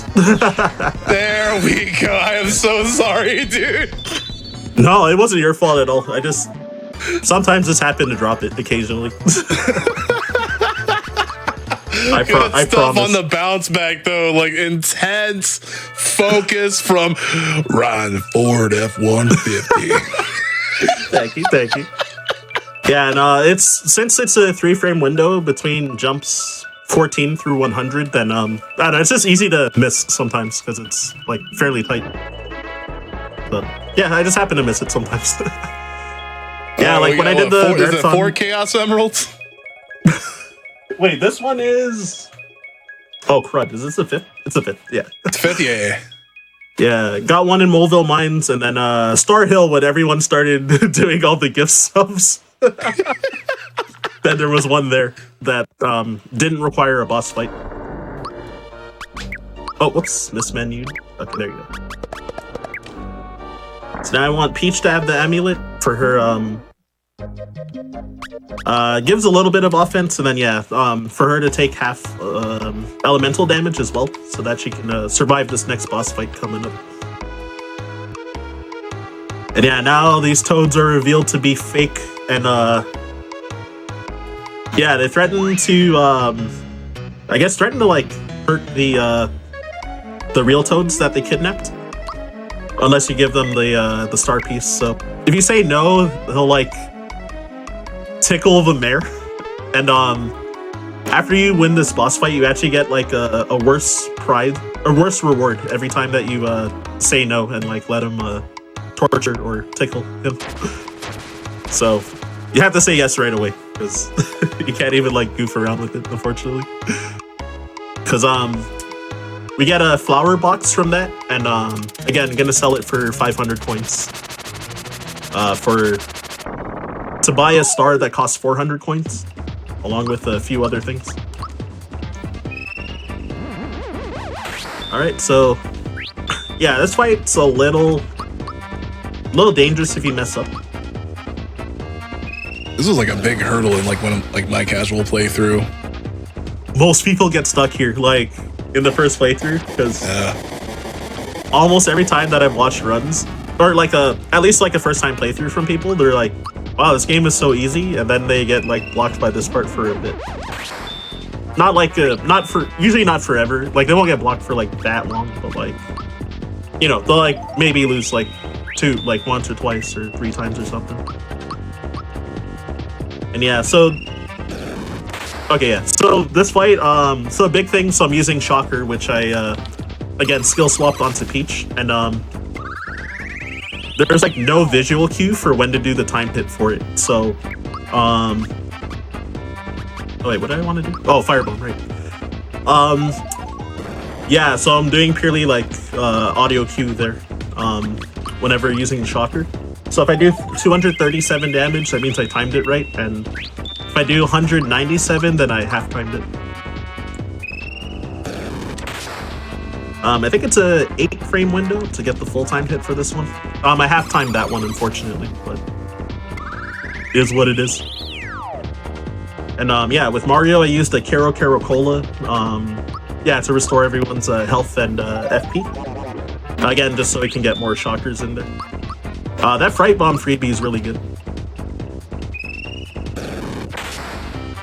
Especially since I half-timed that one shocker, then he might survive on the 5th turn. So if he does, then I might just throw like a Fright Bomb or a Bad Mushroom or something at him.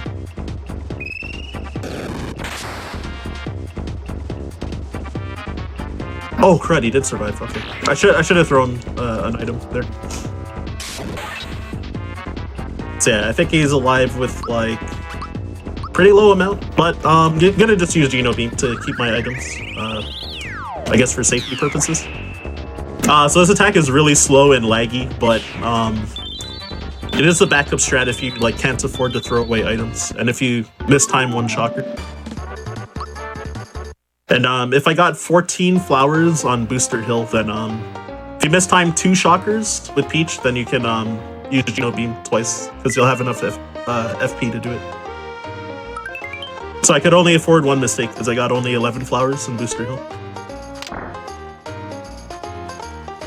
Which is not too bad. I mean, I burned a lot of time like resetting everywhere from menuing errors and stuff anyway. So, you know, what's another like 15 seconds? But yeah, overall the fight went like pretty well though. Also, Yeah, Emmett, the homie, in chat. So part of why I admittedly people for you out in the chat here, Ryan. Like again, through many communities. Yup. Yeah, Emmett's a Smash homie as well. He doesn't play anymore, or compete anymore, but he's a really high level Super Metroid speedrunner though, and he's been teaching me to run it, including yesterday. We did his Tutelage Tuesday Saturday edition. So it's been good. It was part 2 of the session of him teaching me the run. So it's been pretty sick. I was like, yo, thanks for the compliments, everyone in chat. Holy moly. Dude, I am just loving it. I am loving the reception here.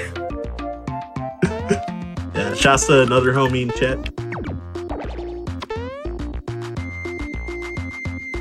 And shoot, I was gonna try and do like a swag strat. I had to think about it, but it's fine. I just did the safe strat afterwards. So I froze up. So there's a thing called like fast geckos where you can those gecko enemies when they're spinning around, before they start, you can kind of go on the right side of them, and you can like move around them without having to like wait for them to get out of your way. But it saves like 2 seconds, but if you get into an encounter, you can just waste a lot of time from like misstepping. So yeah, so I just took it safe and took the 2-second time loss. Because the moment you hesitate, it's probably not gonna work. So might as well know your safety strats and backups, right? Mm-hmm. Yeah, I mean, it's especially for like a one-take performance, Absolutely. So yeah, here so I'm throwing ice bombs at all these guys, and I'm like pretty much hoping that every one of these freebies, because ice bombs they're just really important throughout the run for a lot of enemies and boss fights coming up later on. And in addition, since I didn't freebie my second rock candy, then since I didn't freebie my second rock candy, then ideally I want to have at least one ice bomb when I get to the Axum Rangers fight later on. So I freebied one, so that's pretty good. Ideally I'd want to get at least 2 more by the time that I get to... What's the next boss coming up? Okay, so after Belome refight, then the boss after that. I kind of hoping to get 2 more freebies by that point. So I only have 2 chances left, which is on that fight coming up. If I don't get it, it's fine. Like there's some backup measures I can take, at least. So shouldn't be too bad. Since I got at least 1 freebie, then it's not too bad. Oh, I kind of mismoved here. Oh my gosh. Okay, I'm gonna soft reset because since I took that safety save there, then the enemies are kind of like out of position, and I also didn't like move well enough, so getting into that encounter could mess up my movement with getting the star coming up. Okay, there you go. So yeah, we want to maximize how many enemies we kill with the star, and this star up here gives you 11 EXP per kill. So I wanted to kill 2 geckos on the bottom floor, but it's not common. Or wait, I shouldn't say it's not common, but I guess it's common for you to like not to get only 1 gecko, like even with a good movement, but just like barely not perfect movement. Because the second star I'm about to get, which I'm gonna spend 400 coins on this one. This star only gives 6 EXP per kill, so overall I have 5 less EXP compared to the optimal route, which actually shouldn't matter. Shouldn't really matter, but it could make a difference if you miss like too many geckos. But missing only one's like not bad at all. And then yeah, 100 coins to get this shortcut because it's faster to exit through here on my way back. So yeah, that's why I wanted to get the flower box from Seaside Town from the mayor. So spend all that money, and then there's a bit of an RNG part coming up where these fortunes. So this one doesn't really make a difference because if you just hit them like 1, 2, 3 in that order, then you'll either get a Yoshi cookie, which I'm not going to use, or you just get like a healing mushroom. But this fortune here, there's 2 different messages you can get. So I got the good one first try, the 50-50. So you either say, I'm hungry, I wish I had something to eat, which will bring you to this fight. Or the other one's like, sorry, I can't have visitors past my bedtime.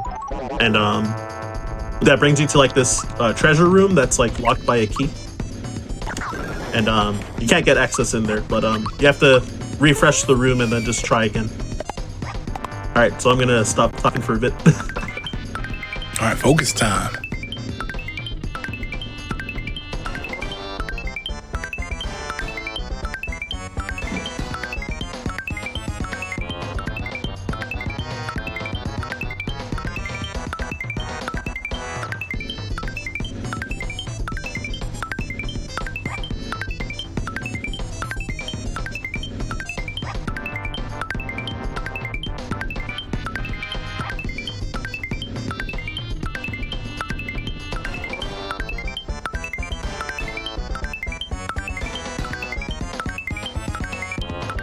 Okay, cool. Yeah, so I need to do 59 super jumps for that one because I got Gino's attack did a really low damage roll, so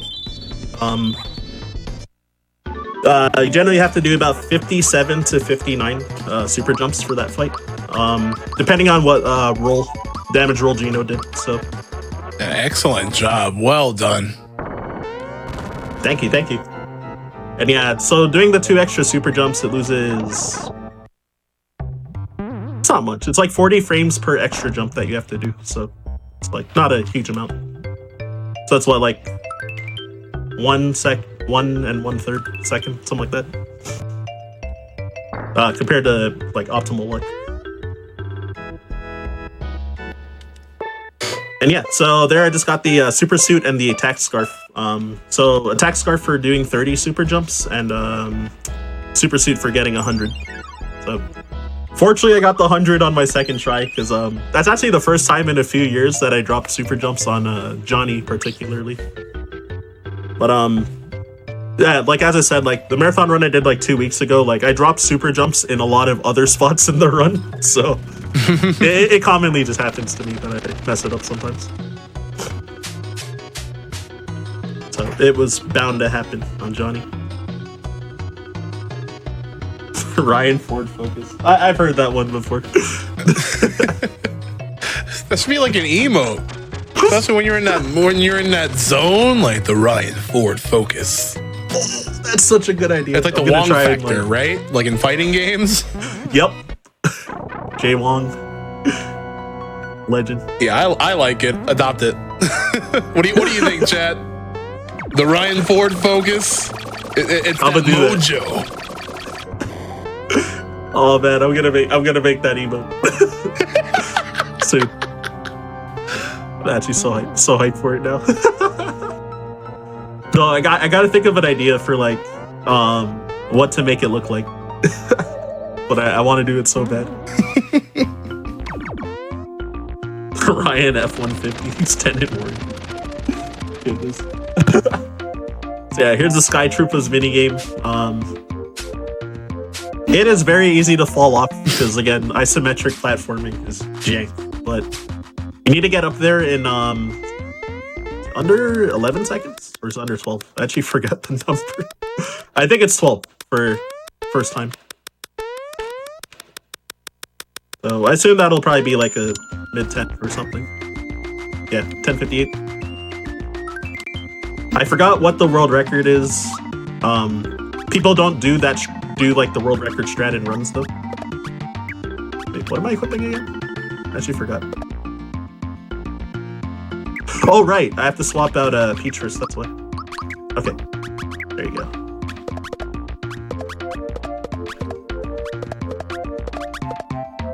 Yeah, okay, that's right. Oh. Yeah, at first I was like, wait, why can't I equip this weapon on anyone? I was like, oh, right, it's Bowser's weapon. Okay. Remember the muscle memory? 5.58. Damn, that's heat. Yeah, no one goes for like that strat and run, so that's like wild for the Sky Troopers. I think you skip like 2 of them with like kind of precise jumps. Alright, so this boss shouldn't be too dangerous if I don't like mistime blocks. But the first turn can lose a lot of time if this Prana Plant does Sleep Powder. Or wait, Sleep Powder. Whoa. Not Sleep Powder, I'm thinking of Pokemon. Pollen Nap, that's the name. There you go.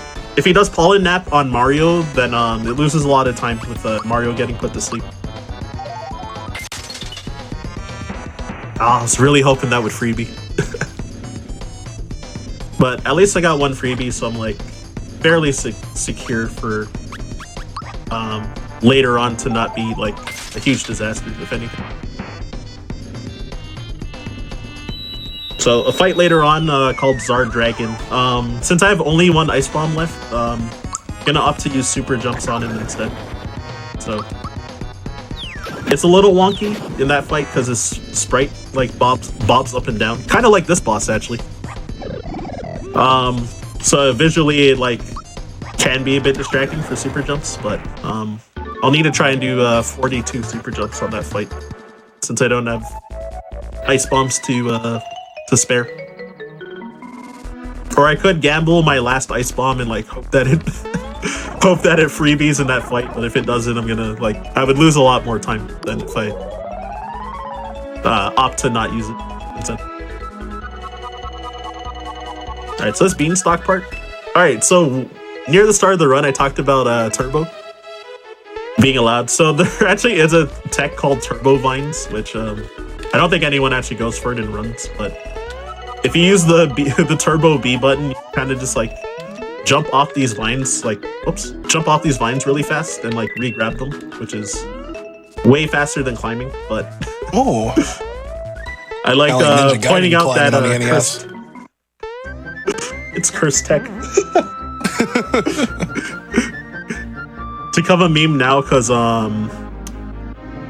whenever I mention it in like marathons and some runners are like, don't talk about the cheater tech. So now I got to say it every time.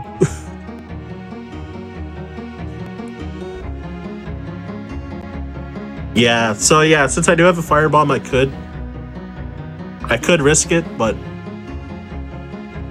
I don't know. I don't like using the firebomb only strat without a rock candy. It scares me. But yeah, if I still had the rock candy from when I was doing the RNG manipulation from Knife Guy Great Guy, then I would risk this last Ice Bomb on Zard Dragon. That's too bad. So yeah, this part, so much cutscenes. Not really much else to say about that though. Well, let's talk a little bit about you then. What have you been doing as of lately for speed, like speed runs? Yeah, so earlier I mentioned that I been learning Super Metroid. Oh wait, one moment. Oh right, Able Juice. Okay. Yeah. Okay. Cool. Yeah. So been learning Super Metroid from Emmett. So we're gonna continue our his tutelage Tuesday on some different day of the week. That's not Tuesday. Possibly either this coming Friday or Sunday, maybe.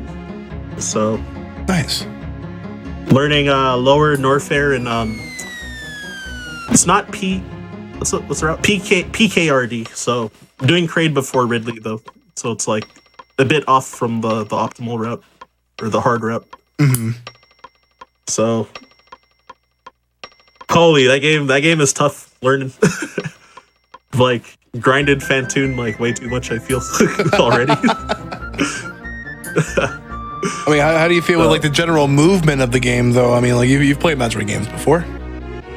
Yeah, it feels pretty rewarding to like get better at the movement in general so far, and I feel the movement is like so odd compared to like Zero Mission, but there's a lot of like, I guess there's like a lot more options in terms of movement comparatively. So I think that makes it harder, but I think that's also like really cool as well. Which again, yeah, like it feels like really rewarding once you like manage to like start figuring out how to do it and starting to master it. It's like so cool. Wait, hold on. You gotta love like the fascination when it comes to like learning and finally, getting a hang of the speedrun, especially for something as like daunting as first, like Super Metroid, like one of the hardest speed games to be competitive in, Yep. Exactly. Like I was kind of like on and off learning it for 2 years, but since I've had a bit more free time lately, then like I'm trying to like commit more to it and actually at least finish learning the run, because I feel like most of my muscle memory will stick if I can just get to the point where I can do runs and like do a few runs. Then I feel if I like play other games after that point, that like I'll be able to at least maintain a lot of the muscle memory, but just have to like de-rust for like a few hours or something. Whereas since I was kind of on and off learning it before, then I like learned bits and pieces, and then I would not play it for like several months, and then I just kind of like lose everything and have to like kind of restart from scratch almost. So yeah, just need to just stick it out for a few more weeks. And then yeah, aside from that, I guess in this past month I've learned like 2 other speedruns. So I learned Mega Man X3 at the start of the year, and nice. I learned Little Samson I think a bit less than a month ago. Like it was pretty recent. Samson is such a like chill game to watch. Like I know like any percent, like if you're playing like actual out of bounds stuff is like pretty daunting, especially in like a 10-minute run, but it's such a fun time to watch. Really good music, good gameplay. Yeah, any percent normal. Oh my gosh, it took me like 30 attempts to finish one run. Like like the out of bounds one. It's like, that run is hard. Like I finally did it like last week, so yeah, managed to get sub 14 at least, so wasn't too bad. Oh, GG. Thank you. Then any percent easy, that run. Okay, I'm feeling like currently at my level, I think I might be able to like take the world record, so I want to try and go for it. So I'm still like 30 seconds behind world record right now. Nice. I think the run's an 8:48 and I have like a 9:18. So, but there are some spots that are I think will probably be pretty easy time saves, because after I got the PB, I feel I improved like a lot at some certain stuff I was struggling with like the next day. So like, I gotta run it back. But I think I can shave like in like a somewhat reasonable amount. I think I can shave off like 15 seconds pretty easily. But after that, I think it's gonna take a bit of grinding though. Like having consistency on most of the. It's mostly the early zip, like the very first zip that you do. I have trouble with that one particularly. It's weird because it's like so easy to fall out of the wall on like the third jump. That's like the only thing I need to grind out, I think. So I think I got that zip like 4th try or something in that run. So it's probably like a 10-second time save if I can just do it better. And then yeah, occasionally been on some Hotfix shows, occasionally on some marathons for a bunch of speed games, and I've been grinding out Donkey Kong Country 2 quite a bit as well. Oh, nice. I tried to skip him. Oh. Yeah, it's easy to walk into him. He's pretty large. But yeah, sorry, I cut you off there. What were you saying, Bobby? I was just saying, nice, like the recent games that you're picking up and all that stuff. Yeah, been run. Okay, so I've picked up like 12 games in total, like not counting Super Metroid yet, since I'm not done with learning it. But I've also learned like more than 30 categories across all the games. So it's been a lot of grinding. Sometimes when you like are fascinated with a game like that, like sometimes you just want to like go for a sweep of all the categories. Not like sweep of like get world record, but like, you know, there's a lot of different categories in a game, and like, you know, sometimes some categories just kind of fit you better, you know? Yeah, exactly. Like it's fun doing like trying to beat the game in different ways. Like even in like the realm of like speedrunning too. So like a lot of side categories I think are really cool, and there's like often tech that doesn't get used in like other categories because it might not be like optimal for the route and stuff. So I like that about a lot of side categories too. Though admittedly I'm not really like a low percent type of guy, but we'll see for Super Metroid and like maybe Zero Mission. I thought you were gonna say Super Mario RPG low percent. I'm like, Ryan. Okay, so I've had this. Ryan, please. I have had this incentive for Mario RPG low percent, which if I ever hit 100 subs in my channel, then I will learn it. But I've never really been close to that number, so I haven't learned it. 100 subs for low percent, huh, chat? Yeah, I think my highest sub count in my stream has been like 60. And y'all gotta make that happen. There's recently been some RNG manipulations to make the low percent route like not as rough in some spots. So it could be a good time to learn it compared to before, where like I don't know, getting even like 8 hours seemed like wild before, but you know, now people actually like can't hit like 8 hours in that run instead of like, you know, 13 or 11 or 13.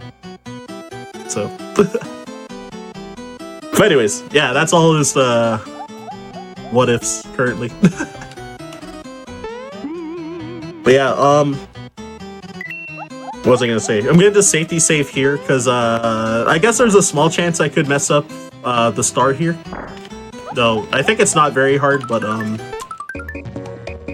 you know, as long as you make sure to like move diagonally and bump into the walls, you can like manipulate those enemies' movement pretty reliably. So you know, as long as you don't fumble your D-pad inputs, then it's like actually kind of as simple as it looks, but no, I've messed it up before, so I won't say that it's like free, you know? Yeah, also in addition, since I saved there, so this part with Valentina, so she calls so Dodo, that big bird that I was playing that mini game with, she calls him to help her, and he's gonna take whoever's in the middle of your party and take them off to do a 1v1. So we have Bowser in the middle for the solo fight because he's just like more tanky and his like physical attack is really high, even without super suit. So I do have extra fire bombs, so I can just do like one fire bomb and then a regular physical attack though. Or alternatively, I could throw a fright bomb to cause fear on Dodo. Oh my gosh! So I didn't block the hit because I actually forgot to turn off turbo. So I have to actually be careful. Whoop! Hey, with great power comes great responsibility. Yeah, that's an instance right there where like it's important to not forget to turn off turbo. Oh, I don't know why I gave Mario a defense up there. Just kind of wasted time for no reason. Because Mario is not in danger of dying at all in this fight. Like, not even close. Oh my gosh, this is really lucky. She's giving physical attacks because pretty much all of her spells are pretty slow. So it saves a lot of time if she just keeps spamming her physical instead. Getting even like 2 is really good for this fight. And unfortunately, I can't make this a 3-turn fight because oh wow, another physical. That's actually wild. So much luck. So yeah, there's a strat called turn skip. Well, so yeah, you can skip like the final turn if you have enough damage output with everybody. So you need Mario to have like high damage rolls and also not mistime attacks with Bowser and Geno. So I half-timed Bowser's attack when he first came in by accident, so my damage output was going to be too low overall. And in addition, Mario had like his first 2 attacks had like really low damage rolls as well. And Bowser was at low health since I didn't block at the start of the 1v1 fight, so that also made it less likely. Where are those physicals in your PB, Justin? Nah, only I get them, man. I'm just teasing. Nah, I'm sure with enough of the grind that you know, she'll probably do the same eventually. But yeah, it can lose a lot of time if she does like slow spells. Like she did solidify there on her last turn, which was not too bad. But there's some other ones like Water Blast is extremely slow. Diamond Saw, it's really slow. I honestly forgot what other spells she could use. I think Blizzard, which is like not that slow. But the physical is just so much faster. Like it saves, I think, like over 5 seconds, like per time she does it on average. And yeah, so saved Mallow's parents. I know the text is in Japanese, but yeah, basically the throne got usurped by Valentina and Dodo, who was posing as Mallow. And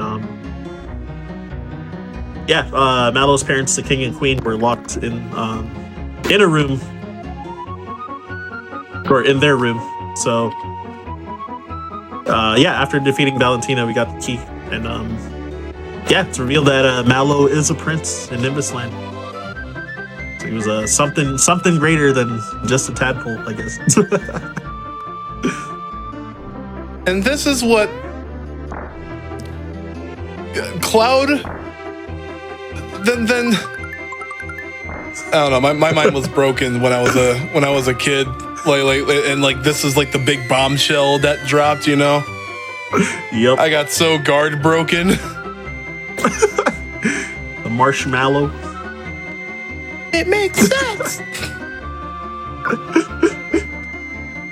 All right, I have to say the puns. I know people are thinking it deep down.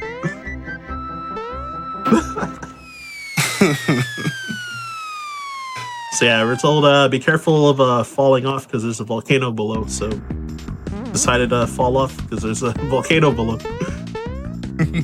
Yeah, I love this song too. The bass line is so good. This is a really good one, yeah. And yeah, about to do another skill swap. What's it called?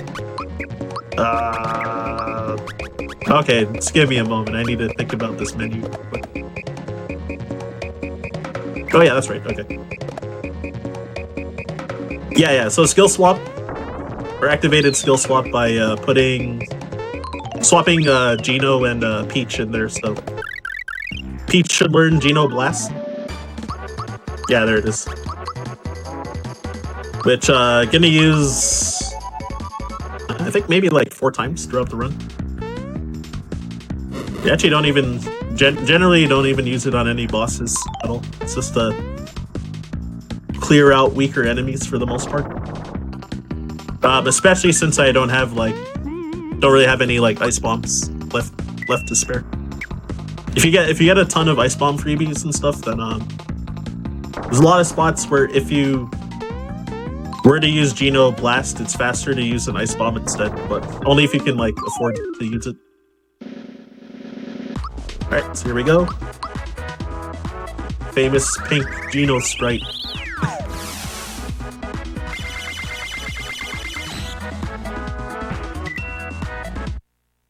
Safety suit Peach, and now she has a bunch of OP magic. Well, I gave her the super suit currently. I'm not gonna get the lazy shell though, because what's it called? It's just really out of the way, and it also doesn't really help for like damage output.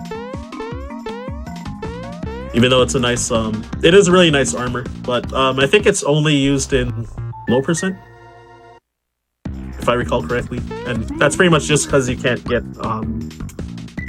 the super suit in low percent, because Mario never hits level 6, so you can't use super jumps in that category. Wait, that's wrong. Okay, there you go. Yeah, almost mismenued. I also grabbed this flower jar for safety, so actually using it for once, which it permanently raises your FP by 3, and since I needed to use an item to restore my FP, then I just used that as well. Okay, so Czar Dragon here. So this is where I was a bit concerned about my Ice Bomb count. Since I have only one and no Rock Candy, then I'm not going to use any though. And I'm going to try to super jump on it instead. So also this guy can do counter attacks. So whenever you hit him, he has a 50% chance to counter with a regular physical attack. Oh, I got bad RNG here. If he does a physical attack or scream, then he'll summon what we call the Dragon Balls over here. And yeah, it just wastes a lot of time because those attacks are kind of slow.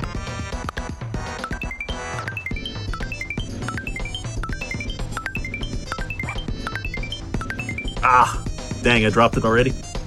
I'll keep trying though. So that was 13, I think. So whenever I do the first jump in the super jump does as much damage as 8 jumps. So I need to do 8 less than before.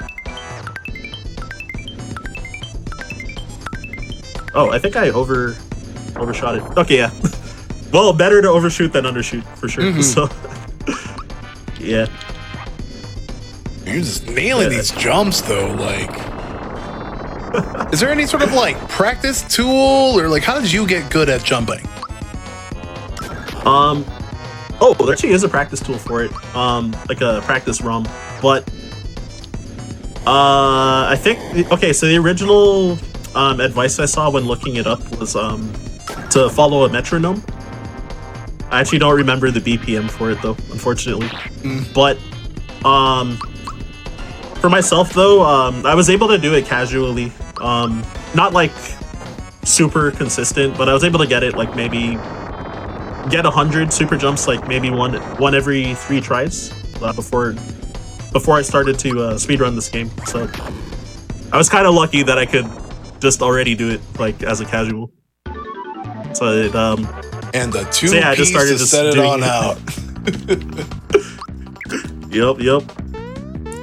Okay, I was about to do a menu there, but I forgot that since I don't have a rock candy, not to do that menu. So good thing I caught myself on that. Otherwise, this next fight could have went really bad. But I do also need to follow notes for this part. I'm not as familiar with the backup strat for most people's favorite characters, the Axum Rangers, and their brief appearance in this run.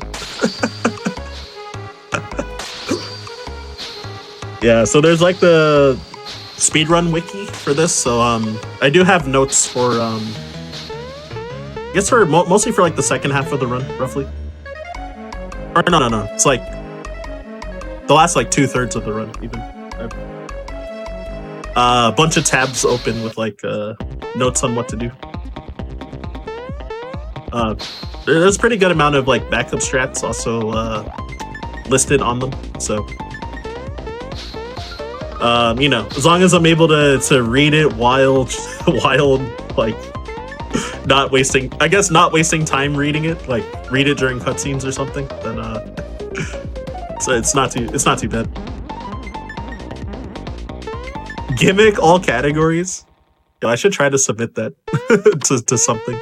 Yo, Gimmick is dope. I forgot you ran that game. Yep. I currently have world record in half the categories. Yeah, you went through a grind with that. Yeah, I recently lost the any percent world record. Becco came back, so he got the first ever, well, 5-3x and even like 5-2x he got. So it's been pretty hype. Because yeah, he was trying to take a break from Mega Man 3 for a little bit, so he just like took a week off pretty much. And then yeah, this came and took world record in Gimmick. Oh, that was a nice freebie, actually. I can use that for... I love taking those in this fight. I know, right? I can use that one for the final boss with that freebie. Oh, the Ice Bomb freebie, too. I like this. So yeah, and I have to use super jumps on everyone, I think. So unfortunately with this route, since I don't have a rock candy, then means most of these guys are gonna get to attack everyone. But Mario with the super suit generally should be okay.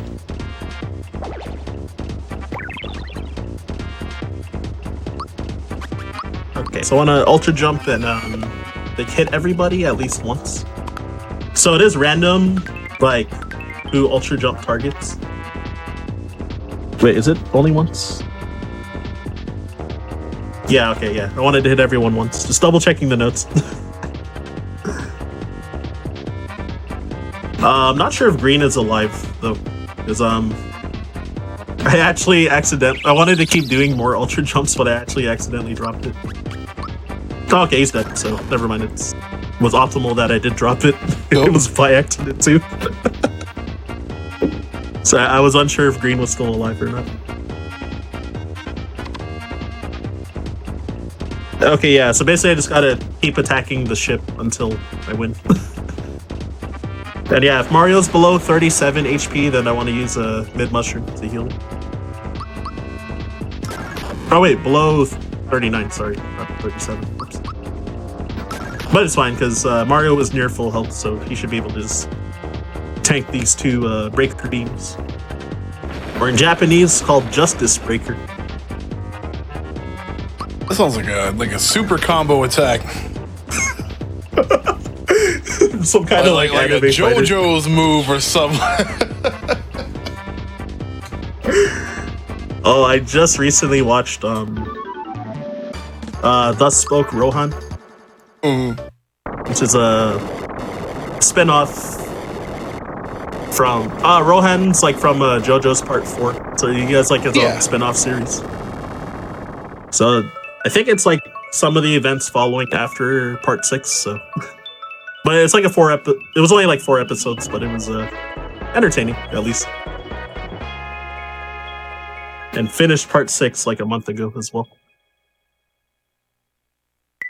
And there we have 6 Chaos Emeralds. You'll love to see.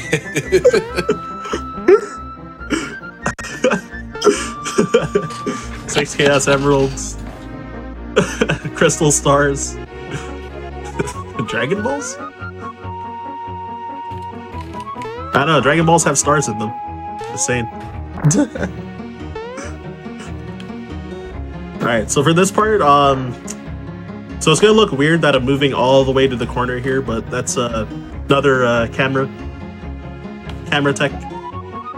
So it's actually faster to run to that corner.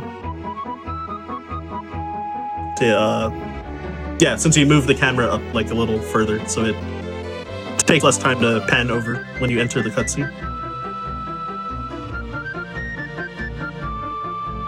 And yeah, here I'm gonna be trying for another manip, which I have failed in the last 3 marathons in a row. I meant to practice it this time, but I didn't. So we'll see if I get it this time.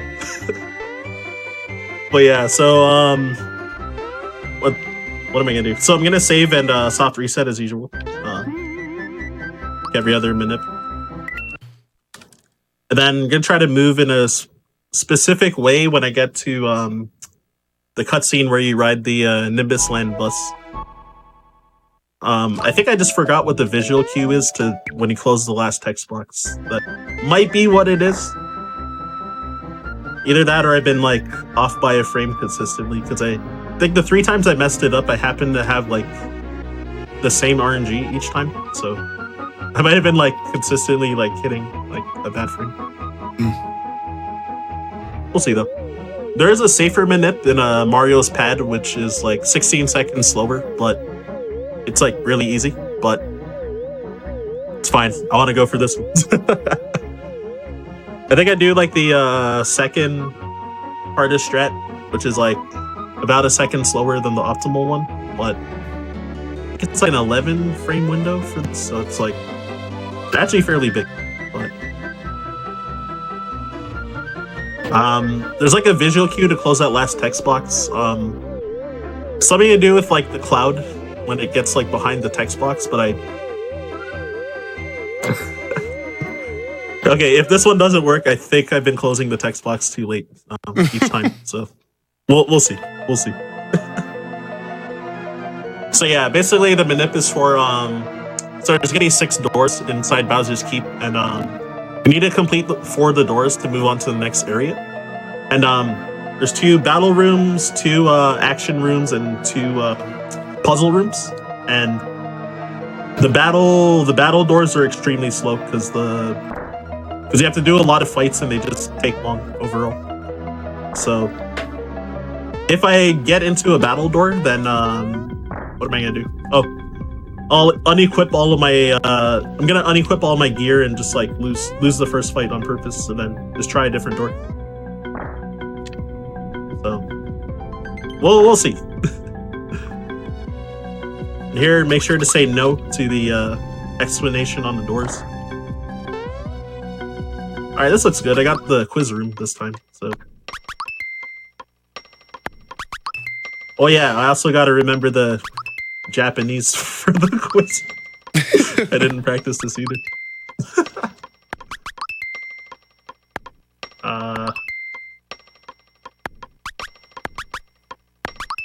Okay, cool. I kind of guessed on that last one, I'm not gonna lie. Hey, we still got it. Clutch, riding forward. Yeah, it wasn't even close. So yeah, the barrel counting game, yeah, I don't know. It's 13. I don't know what else to say about it, to be honest. Thanks. Back of the book there. Yeah, it's just like, yeah, just count the barrels. Alright, it's 45. Actually, I should probably double check. That is 45, right? Okay, yeah. I'm pretty sure it's 45. Fluent Japanese reader. Oh, I wish. Actually, I got taught this. So I talk about this every time, how I got taught this speedrun by Pidge in 2018. And yeah, I went to her place 4 times, and she sat down and taught me the game. And she said how if she like forgets the quiz from being rusty, then she'll since she can read Japanese, then she'll just like read it. So like, oh, that's actually a cool skill. Yeah, so for this triathlon, the answer sets are the same, but then they're just shuffled around the characters. Right, so I have to go to door 5 next. So you have the quiz. Yeah, so I have this like image, this tab of an image with like a flowchart for which door I enter. Then says like which door to go into next, depending on what room you got. Oh, this might be perfect luck. If he hits this once, ah, you jerk. Yeah, so this minigame, so there's 21 coins in the chest, and whoever gets the 21st coin loses. So general strat is to try and end your turn on multiples of 5. So yeah, 10, 15, and 20. And then yeah, then once you end on 20, then he's forced to hit the last one. So you can hit the coin box up to 4 times, but you have to hit it at least once on a turn. What do I do here? Uh-oh. Oh wait, yeah, I think this is right. Again, a lot of times if I'm rusty at this game, I forget this minigame sometimes. Fortunately, it is fixable if you do make mistakes, but no, I did the correct one that I normally do, which ideally you want to end your last turn like close to the door, like for a bit of optimization.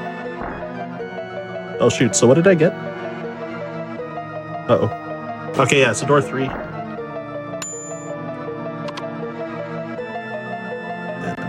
Platform, so... Okay, yeah, so door 6 should be the final door to avoid all the battle rooms. So yeah, that platforming, you just kind of have to wait for a while for the platforms to line up. And then here, I'm going to try to set up for a rung warp, so for whatever reason, if you hold down when jumping off of that cannonball, then later on there's like a rung warp when we get to the outer part of the factory after the fight with Exor. And the giant sword guy. The rung warp saves like 7 seconds, so it's like kind of minor, but I assume that it'll work. And yeah, so I grabbed that royal syrup there. I didn't have to, but just in case if Smithy fight goes really poorly, then yeah, it might be important to like restore FP. And then I need to grab this Kara Cola since if I freebeat the one I used versus Yardovich, I can skip this one, which saves like 3 seconds. But yeah, since I didn't, I need to grab that. Okay, cool. I actually hit the manip successfully for the Bowser Force. Sick. Alright, no battle rooms. Oh, right. I was supposed to go on this platform. What am I doing? I am going to grab this firebomb, though. I think it loses like 3 seconds, but it might save time versus Smithy, maybe. If I end up getting to use it. Alright, so donkey skip. So you can run around him without bumping into him. Oh, I wasn't supposed to grab that last chest, but whatever, it's fine. And yeah, I think you save 2 seconds or 3 seconds by running around Donkey Kong over there.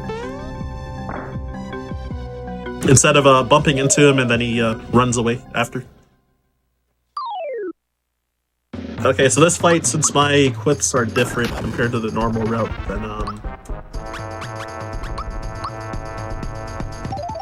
I think that's correct. What I'm doing here. I didn't read the notes, but I think that's right. So I'm gonna hope that he does Blast, because that's the fastest spell he can do. But he did Willy Wisp, which is pretty slow. It's like not that bad, unless if you're going for PB attempts, then I guess it makes a difference. But in just like a no reset run like this, it's fine. So ideally, killing Magic Koopa in 2 turns is really important, because if he survives, he'll summon something. Like a Yoshi egg will come down and he'll like cast magic on it and something will hatch from it. Can either be a clone of Jinx, the guy from the dojo, which I never went to in Monstro Town. It could be this like red dragon, or it could be this gigantic Bob-omb that you can't hit it hard enough to kill it, so you just keep defending until it explodes, pretty much. Wait, do I have to do a menu here? Oh, right, safety ring on Geno, and I'm gonna open and close the items menu there, because it'll auto-sort your items if you open and close it. And since those platforming rooms, I grabbed a lot of items. Like they were generally like rock candies, rock candy, fright bomb, ice bomb, fire bomb, stuff like that.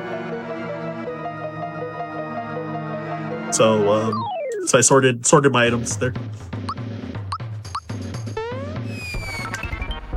All right, so he could do a counter here. So this attack, Shaker, I think is the name. It'll kill the character in one hit if you don't block it.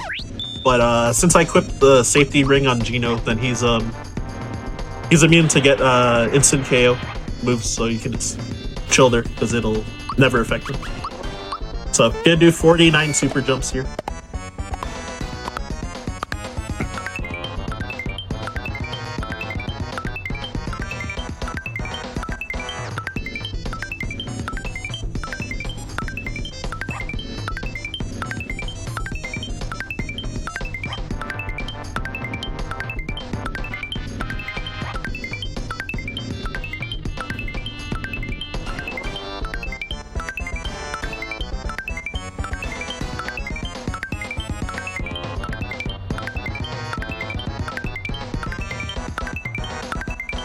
All right.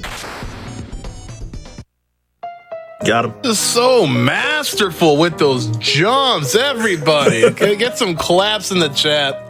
Thank you. Another great boss, another great string of jumps by Ryan Ford. Yes, sir. Yeah, fortunately, you don't need to do 100 that many times. The next time that I want to do 100 is Smithy's second phase. So, yeah, the final fight. Though I will still be using super jumps like in some fights before that, but yeah, fortunately, it's not like most of them are not like super high numbers, at least. So yeah, this fight with Exor coming up. So if you know the cheese, then you know. But if not, so he has protection. So when his eyes are still alive, then he has a protection, which the hilt, which is where his main HP is. Then can't really like do much damage to it. So the protection also prevents him from like statuses and also instant KO. But if you remove part of his protection, so I took out that one eye, then you can use Geno Whirl, and the timed hit from Geno Whirl does 999 damage to anything that's susceptible to instant KO. So it includes Exor, so you can just cheese him in one hit. GG phase 1. So there sword. He's done. Yeah, big old sword is done. Oh, Bowser didn't level up, so that's not good. Yeah, I guess because I'm behind 6 EXP. I did want to try to kill one extra enemy when I got that star in Barrel Volcano, because it gives 9 EXP per kill, but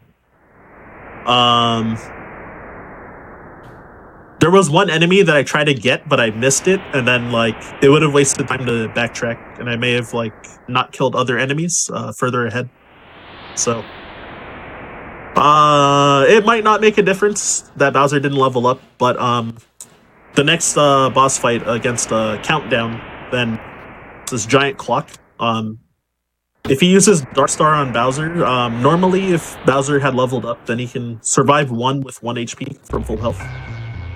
But yeah, if he gets hit by it, then he's just gonna die in one hit now.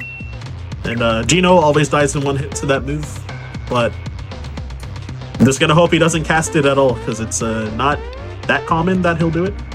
Oh, whoops. I forgot I needed to do, I think, like 2 more jumps before jumping across there. So yeah, these screws, like in Mario Bros. 3. Kind of, because, I don't know, you can stand on them.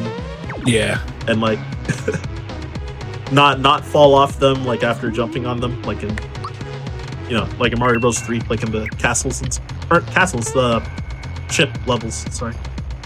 Airship levels. Oh, I was facing backwards when I did that first jump. Whoops. So I didn't move the screw forward. A new mistake for me. Yeah, there you go. Okay, got through that part. It did take a drop a couple times, but not so bad. Alright, so here I want to super jump, then try to hit his 3 targets. Hit them all at least once. So, okay, there you go. So you lose 1 second per extra ultra jump you have to do. So, yeah, I think I did like 4 extra hits before hitting the final guy. And yeah, now that I got a bunch of rock candies from Bowser's Keep, gonna try to use as many as I can. And so yeah, those 2 bells, they can sometimes cast Dark Star, which was the spell I was talking about that's really dangerous.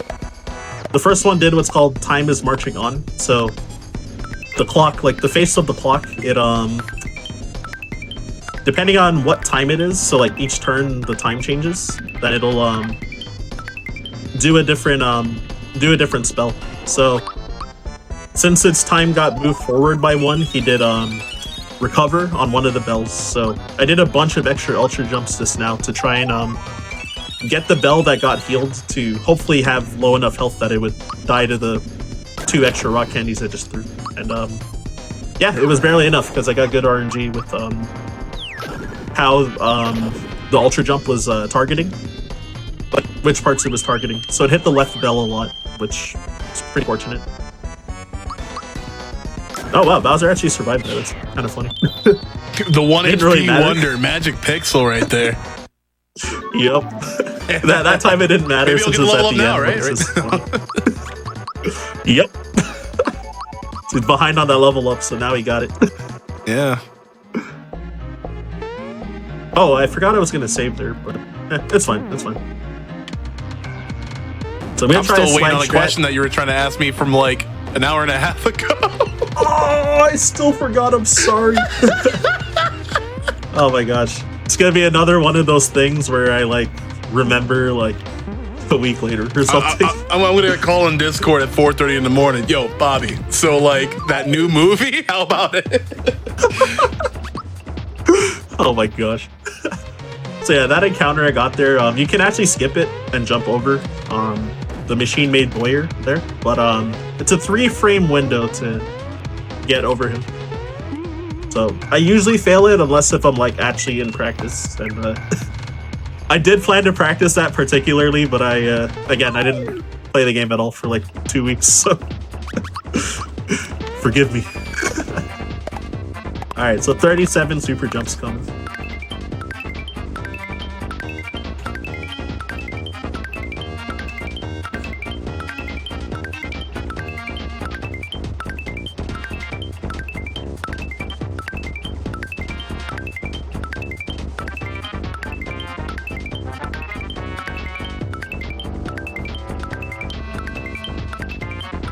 All right, I think that was 37. All right, yeah, we're good.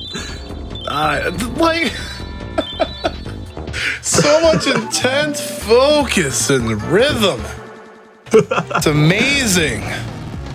Yep, 3-frame window at 60 FPS for most of those. Oh yeah, I was hoping that the that machine-made Yardovich would drop a rock candy, but okay, admittedly I didn't pay attention, but I'm pretty sure he didn't drop one. But it's only a 25% chance. But it is a nice gift when it happens sometimes. So I want to kill this guy, Domino. So when you kill one of them, then the other one will run away and will combine with a snake. And it actually has different attacks and different stats depending on who you kill. And also, yeah, Domino did the slowest spell there. Endo Bubble. It's really slow. I don't know what else to say about it.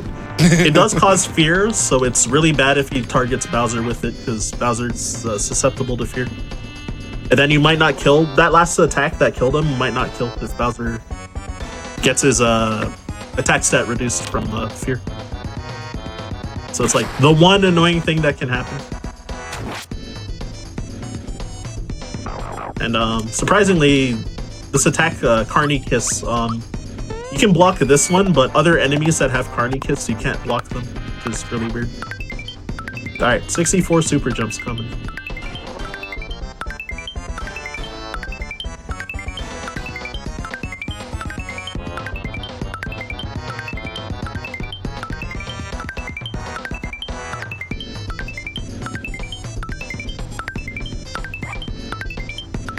I dropped it.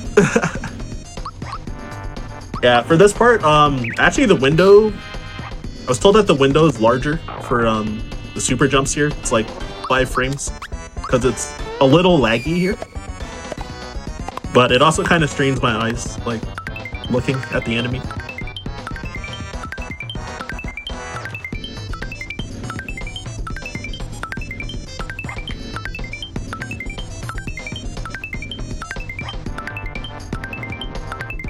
Oh, I think I might have overkilled the baby. Yeah. Okay, I went a little over. That's fine. Yeah, you can never be too sure. Right? Yeah, it for sure is better to just like go over than under, if anything. Cause I forgot to add 8 to my jump count because I yeah, from when I what's it called? Okay, one moment. Wait, I did this wrong. Hold on. Safety ring here. Okay, yeah, this is fine. Cool. All right, yeah. So, oh man, I lost my train of thought there. I know I was rambling about something. Once you're in that zone, you know. I actually forgot. Well, it's another thing that I might remember later. Oh right, yeah, adding 8 to your how many super jumps you need if you drop it and then like start your super jumps again, because yeah, the first jump does 8 super jumps worth of damage. So the first hit is stronger than the rest, basically. And then yeah, the rest are all a consistent amount after that. Consistently lower amount, but I'm not sure like what percentage it is for it. So yeah, not too much to do here. It's like just killing these different colored shovel knights. And yeah, for the most part just using like Geno Blast on them. And again, if I had extra like rock candies or ice bombs, like you could use those instead, but since I don't, then yeah, then just use Geno Blast. Which is like generally expected to happen in a run. Unless you're like ridiculously lucky or something. And yeah, so it's one Toad. The greatest Toad of them all. That's somehow Captain made Toad it through all right there. the That's Captain Toad's granddaddy. It could be. How many years later has it been? And even so, like, do toads age like humans, or? Ooh, good question. These are the questions that we need to prod on. Chat, what do you think? How old is Toad? Let us know in the comments below. And yeah, that Toad gave a rock candy as well at the end of that dialogue, so he's quite nice. So it's an important item for some fights coming up later. And yeah, more Geno blasting. The script hasn't changed. So anyways, I started Geno blasting.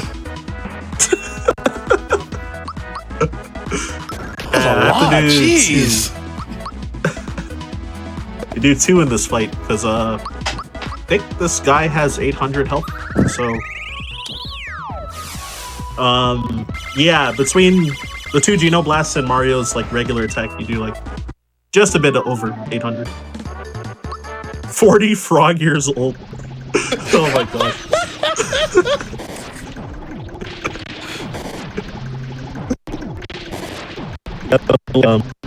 Cover this part, I forgot what to do for the menu here. So yeah, Bowser said some kind of haiku. I don't know what it is in Japanese though.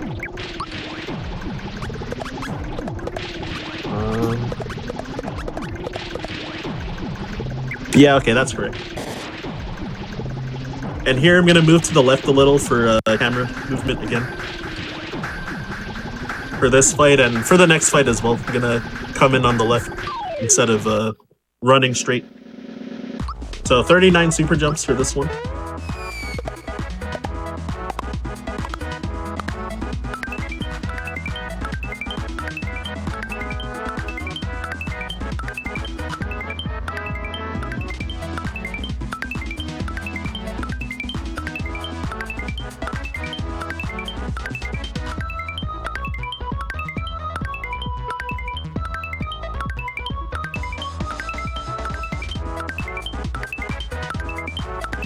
Okay. Yeah, dropping this one can lose a lot of time, so gotta be careful. Oh, weird. I did 706 damage. So I guess Mario's like magic attack is slightly off. It's supposed to do 707, but I doubt it'll matter. But yeah, that's looked odd to me. Hey, look, we've had quite a few 1 HP instances in this run alone, right? Could be scary for Smithy. We'll see though. All right, safety save. So I have to look at my notes here because there's a ton of different strats for this fight. I have to count how many ice bombs and rock candies I have for this fight. So I always start off with that sleepy bomb I bought 2 hours ago. And then what do I have? Oh gosh. Okay, 2 ice bombs and 1 rock candy. It's kind of a slow strat. All right. And I'm wasting more time by reading, I guess. Throw this ice bomb, defend. Oh wait, I freebied, so I can do 3 ice, 1 rock. Nice. Instead. So this changes everything. To a significantly faster strat now. Wait, where's the other? Well, it would be faster if I could menu better, but for some reason I thought that this ice bomb here was a rock candy in my inventory.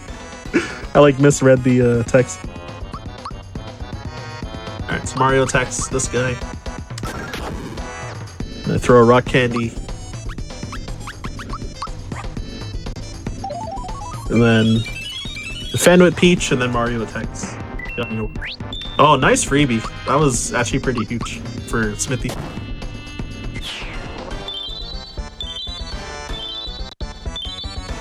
Yeah, so for Smithy 1, I can use a rock candy against him as well. Can you not just chain like 100 super jumps and one-shot any boss? Alright, so Smithy phase 2 has 8,000 HP. And you do around like 3,000 with 100 super jumps. But in general though, doing super jumps is just slow because the animation is long. So generally if we do super jumps in fights, it's usually to prevent the enemies from getting a turn. Which might save time by not letting them attack, but for some fights it's like it's just faster to use your regular attacks and use the bombs in your inventory, like rock candies and stuff like that. Because every extra jump you have to do with a super jump loses 40 frames. So, you know, doing 100 super jumps is like more than a minute long, pretty much. So, yeah, for this final boss, for Smithy, you want to use super jumps a lot just because, like, you know, a lot of his attacks are really dangerous, or his like animations are some of his animations are pretty slow, so it's just like faster to like, you know, try and destroy him with super jumps, pretty much. So for this first fight, depending on the damage roll Mario does for his first attack, so if he hits, wait, how much? Oh shoot, if he hits 198 damage or more, then I'll do 71 super jumps on this next turn. All right, I did 198 flat. That works. Oh. And then yeah, if he does less, then you gotta do like 1 extra super jump. And yeah, so I'm gonna do 71 super jumps here, and then want to finish the fight with rock candy from Peach to end on her turn.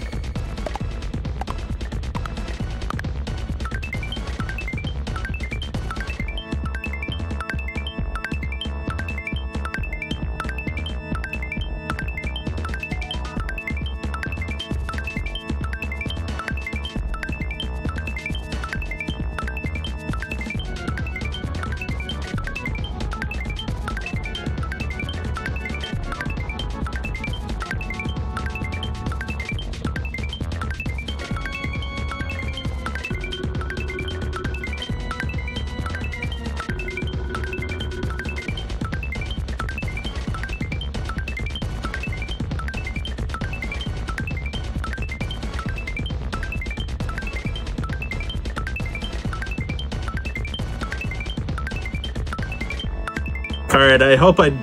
Oh shoot! I think I miscounted actually. Oh no.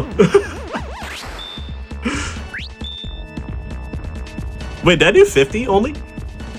Oh shoot. Was it actually that low? Was I that far off from counting? Okay, I did 61, right? Not Wait, that was 72? Oh shoot. Oh my gosh. Hold on, let me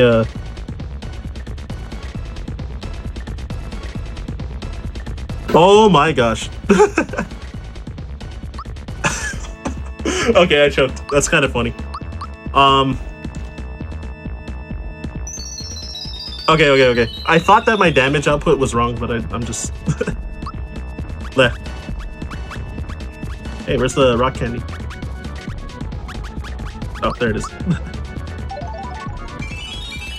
Say 1400 something, right? Okay, yeah, I was wrong. Yeah, no, I did. Okay, yeah. Blah. This is not good. I do have an extra Caracola though, so I'm gonna throw that. Yeah, no, I got baited. I'm pretty sure that was 61, not 71. Ah, shoot.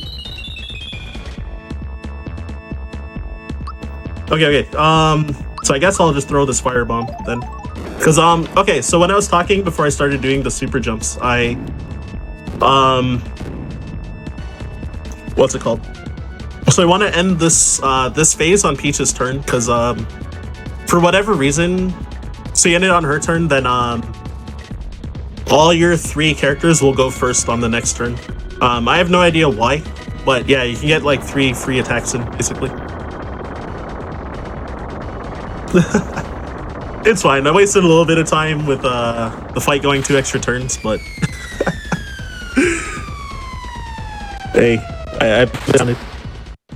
Yeah, I tried to refer to my notes to see if it shows how much damage the super jump do, but it doesn't say on the notes. So I was like, all right, I gotta just believe chat, but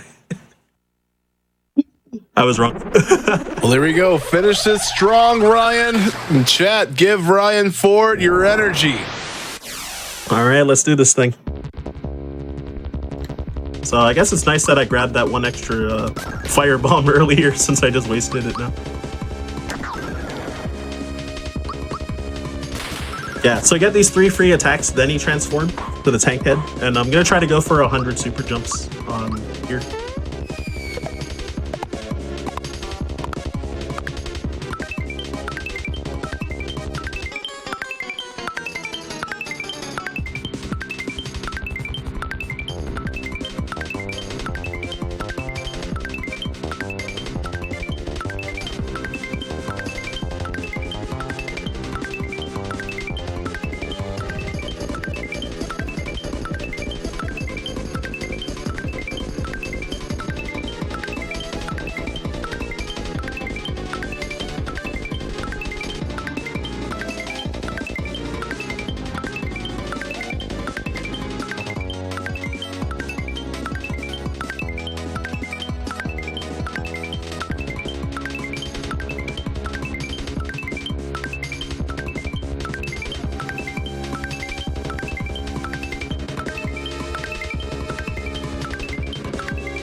All right, nice. What I do here again? 100 super jump. Yes, sir. So now I'm going to be using Shocker with Peach as well, assuming she survives long enough.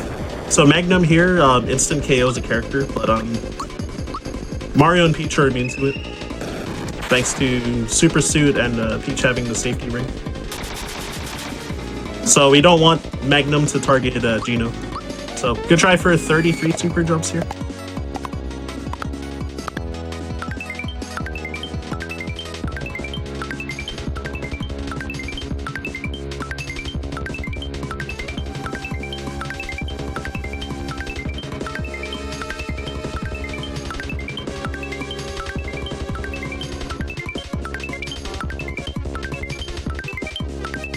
Okay.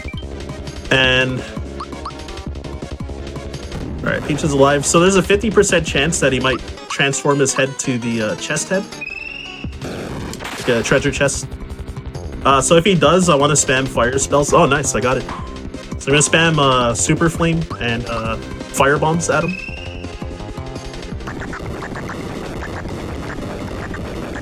Oh, I think I mashed too fast, so it was like kind of weak, but not that bad.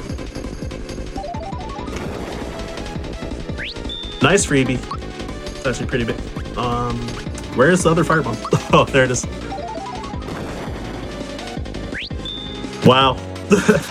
I think that one's actually just a time loss for getting that freebie. I mean, it's like 40 frames, so it's like not that much.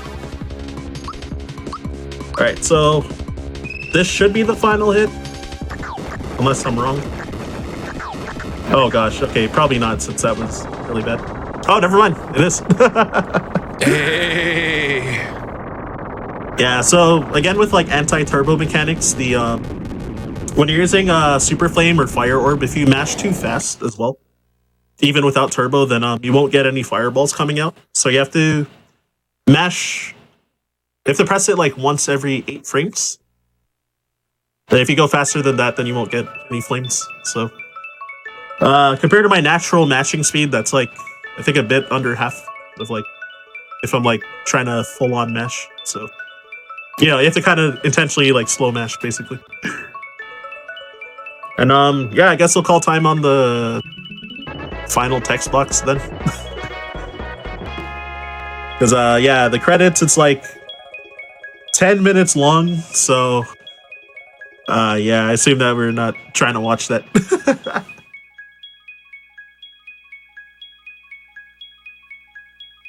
Wait, I heard something.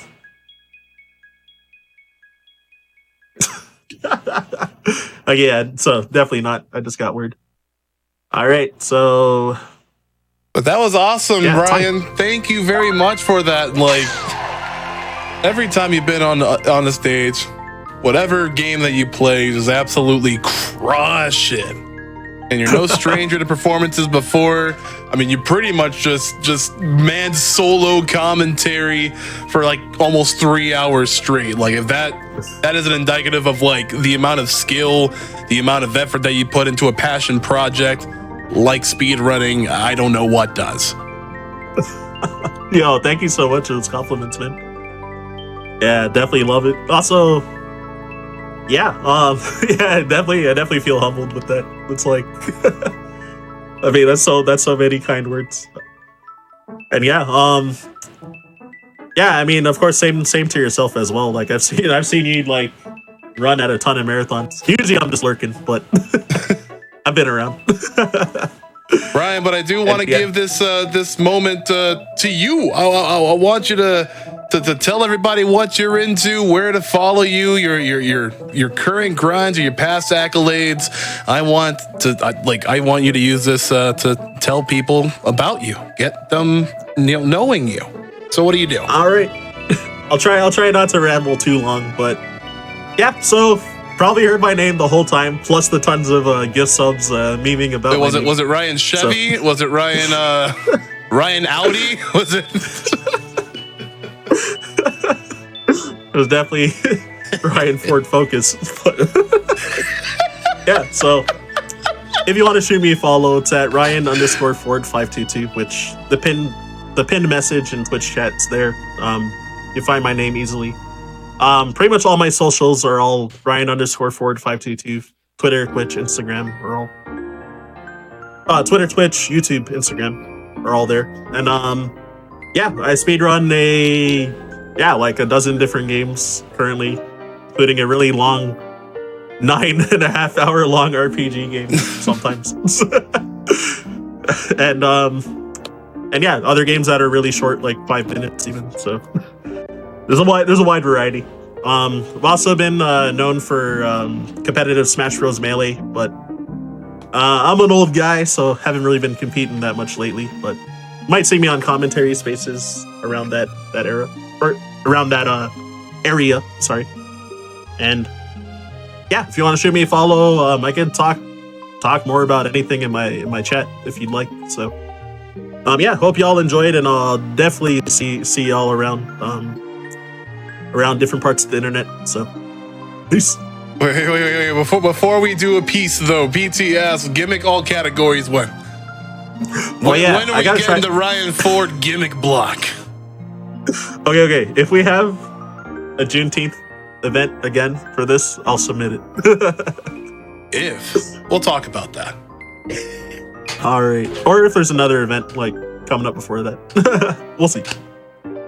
Well, Ryan, it has been an absolute pleasure. Thank you very much for demonstrating your skills for Super Mario RPG, and folks in chat have had nothing but endless amounts of appreciation, not only for Mario, but for your commentary, your gameplay. Again, folks, Ryan_Ford 522. Remember the numbers is where you want to be for all that variety speed gaming action. And we're about halfway done, but unfortunately, it is my time to leave the hosting floor. However, I will leave you in capable hands. Unapologetically Black and Fast is not over yet by a long shot, with a lot of Mario, or I guess lack thereof, Pokemon, and even Stardew Valley to close things out so you can be comfy on this Sunday night. Now, if you do want to follow me, I am TheBlacktastic. However, I do want to bring my fellow host in here, someone that I have had the pleasure of sharing many charity spaces for, and I am talking about the one, the only, Pleasantly Twisted. Where are you? Come on. What do you mean, where am I? I'm right here.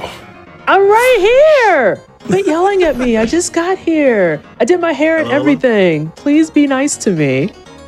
Be nice to me. I am. I mean, we got to. You've been working absolutely just so hard with this event and gathering not only the runners but the schedule, crafting various themes together. Because I really do love me some retro. You think you know what you're doing? You absolutely do know what you're doing. With that being said, yeah, we're gonna have a discussion about this Juneteenth bit. We're gonna have to just parking lot that though. We're just gonna have to parking lot that. But I absolutely want the all gimmick category though. Like, you have no idea. You have no idea. I need it in my life to survive. You don't understand. I might explode if I don't get it. Hey, it gives me a reason to grind it again too. So, yes, Bobby.